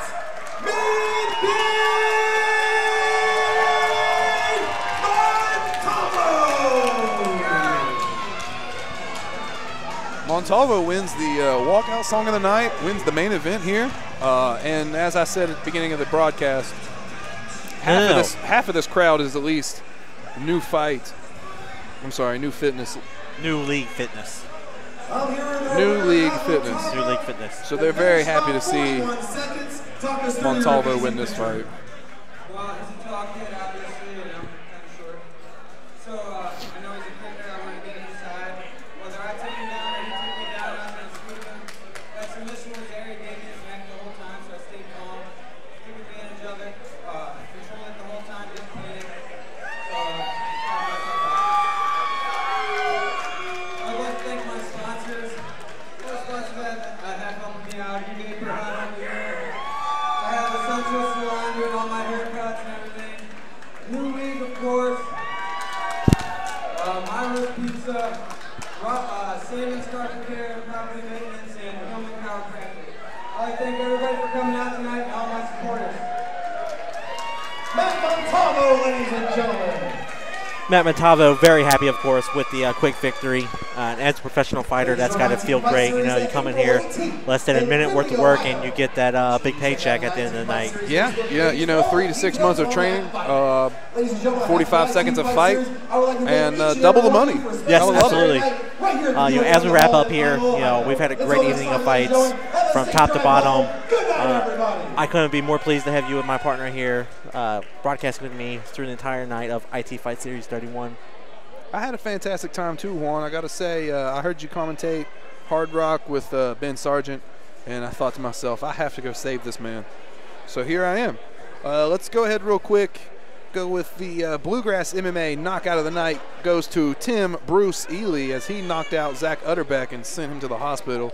Hopefully Zack Utterback is already back conscious and is rethinking about getting back in the ring and fixing that 0-4 record. Submission of the night, I'm going to give Matthew Montalvo as he put Shawn Barnett to sleep. Via the guillotine. Via the guillotine choke. Now for fight of the night, what are you looking at? Fight of the night. One, Alex Bowen defeating Alex Vera. The super heavyweight fight. The kid came out, fixed his 0-1 record, jumped, nearly knocked the ring announcer over. I couldn't have been more impressed. Yourself? Hands down, no doubt about it. Fight number 2 between, and the controversial, in my eyes, controversial decision win. Robert Potts and Cory Lineker, sorry.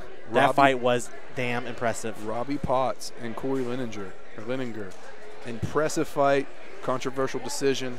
All young fighters back at home watching and listening, don't let the fight go to the judges. Finish the fight yourself.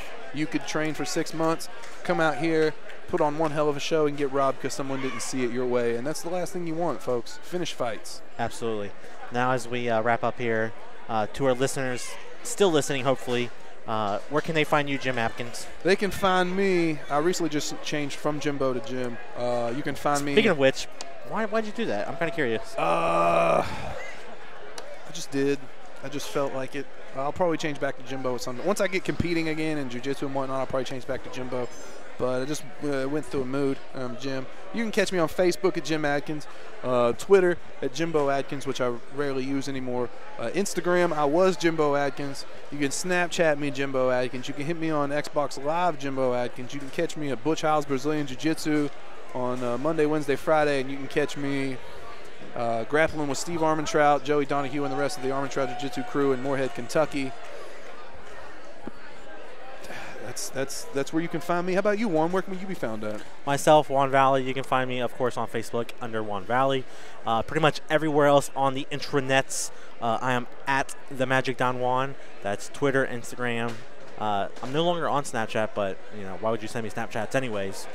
And pretty much you can also find me on bluegrassmma.com. Follow Bluegrass MMA everywhere at Bluegrass MMA. Twitter, Facebook, Instagram. Be sure to like us. Spread the love. We're out here every day, every weekend, trying to spread the local MMA knowledge. Get that out there as much as we can, because you know why?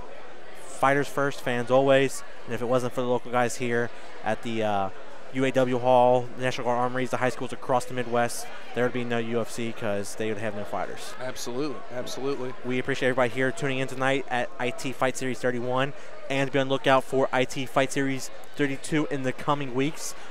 Stay tuned to BluegrassMMA.com for more information as it becomes available. And with that, folks, I got one more for you. What's up? If you thought I was funny and you want to listen to me in another setting, the podbean.com/thejimbo show. I have my own podcast. Gary Thomas helped me start it. There's 4 episodes. I've got 10, but there's only 4 on the website, so I'll get the rest up. Definitely check that out. Let's see here. Fast Steve Jiu-Jitsu, Little Child. Oh, yeah. Fight Soap. Fightsoap.com. Keeps you good and clean. They're one of my jiu-jitsu sponsors. Bangtown Fightwear, Albie and Melissa. I love you guys, and I really hope I get to see you at a fight soon. And that's it. Juan covered everything, man. I'm telling you what. If I would not – I think I got blood on my paper here. I do. I would not wanted to do this event with anyone else. I hope you sincerely mean that. I do. Okay. I really do. I had a fucking fantastic – I had a great time. No one's listening. It doesn't matter anymore. I had a great time, and I can't wait to do this with you again. Obviously, I'm doing that event in April with Gary, but I think we knocked this out of the park, and I can't wait to do it again. I couldn't agree more with you, and I look forward to when we had the Bluegrass MMA live show on every Tuesday night at 10 o'clock. Sorry, 9 o'clock. I love when you come on. That's what Gary said. He said when you all did the anniversary show, which I was supposed to call in, but I was stuck at work. He said that you gave me some praise, and I appreciate that, man. Yeah. You know, Bluegrass MMA is where I got my start. I guess you would doing this. Yeah. I can't appreciate you and Gary enough. You guys have opened a lot of doors for me. Got with Gary and got me the job at West Virginia Fight Sports Radio. Yeah, I've been to tons of fights, and it's all because of you guys. So, you know, I can't be thankful enough. Met some good people. Absolutely. That's why I love the sport. For sure. Everybody gets in the cage. They may fight, but outside of the fighting, it's nothing but love from everybody. Nothing but love from everybody. And everyone's filing out here at the UAW Hall in beautiful Lima, Ohio. Lima or Lima, however you pronounce it. Great fights tonight, folks. I'm just ecstatic. I'm not going to sleep tonight for sure, which sucks because I got to open the restaurant tomorrow. That does suck. Yes. But that means just Sunday Fun Days right around the corner. Yeah, that's true. That's Absolutely. true. So if anyone knows me, I'm going to try to sneak out of here and get a free T-shirt at some point and head back. I got a 4-hour drive to Huntington, West Virginia, and I can't wait to get home. Absolutely. And play Grand Theft Auto. All right, as we wrap up here, Jimbo, it's been great. It's been fun. Looking forward to next time. It's been real. It's been fun. I couldn't have asked for a better broadcast partner, man. Really, fantastic job. Thank you. This was my first time commentating fights, and I was nervous as hell about it. But Juan held my hand the whole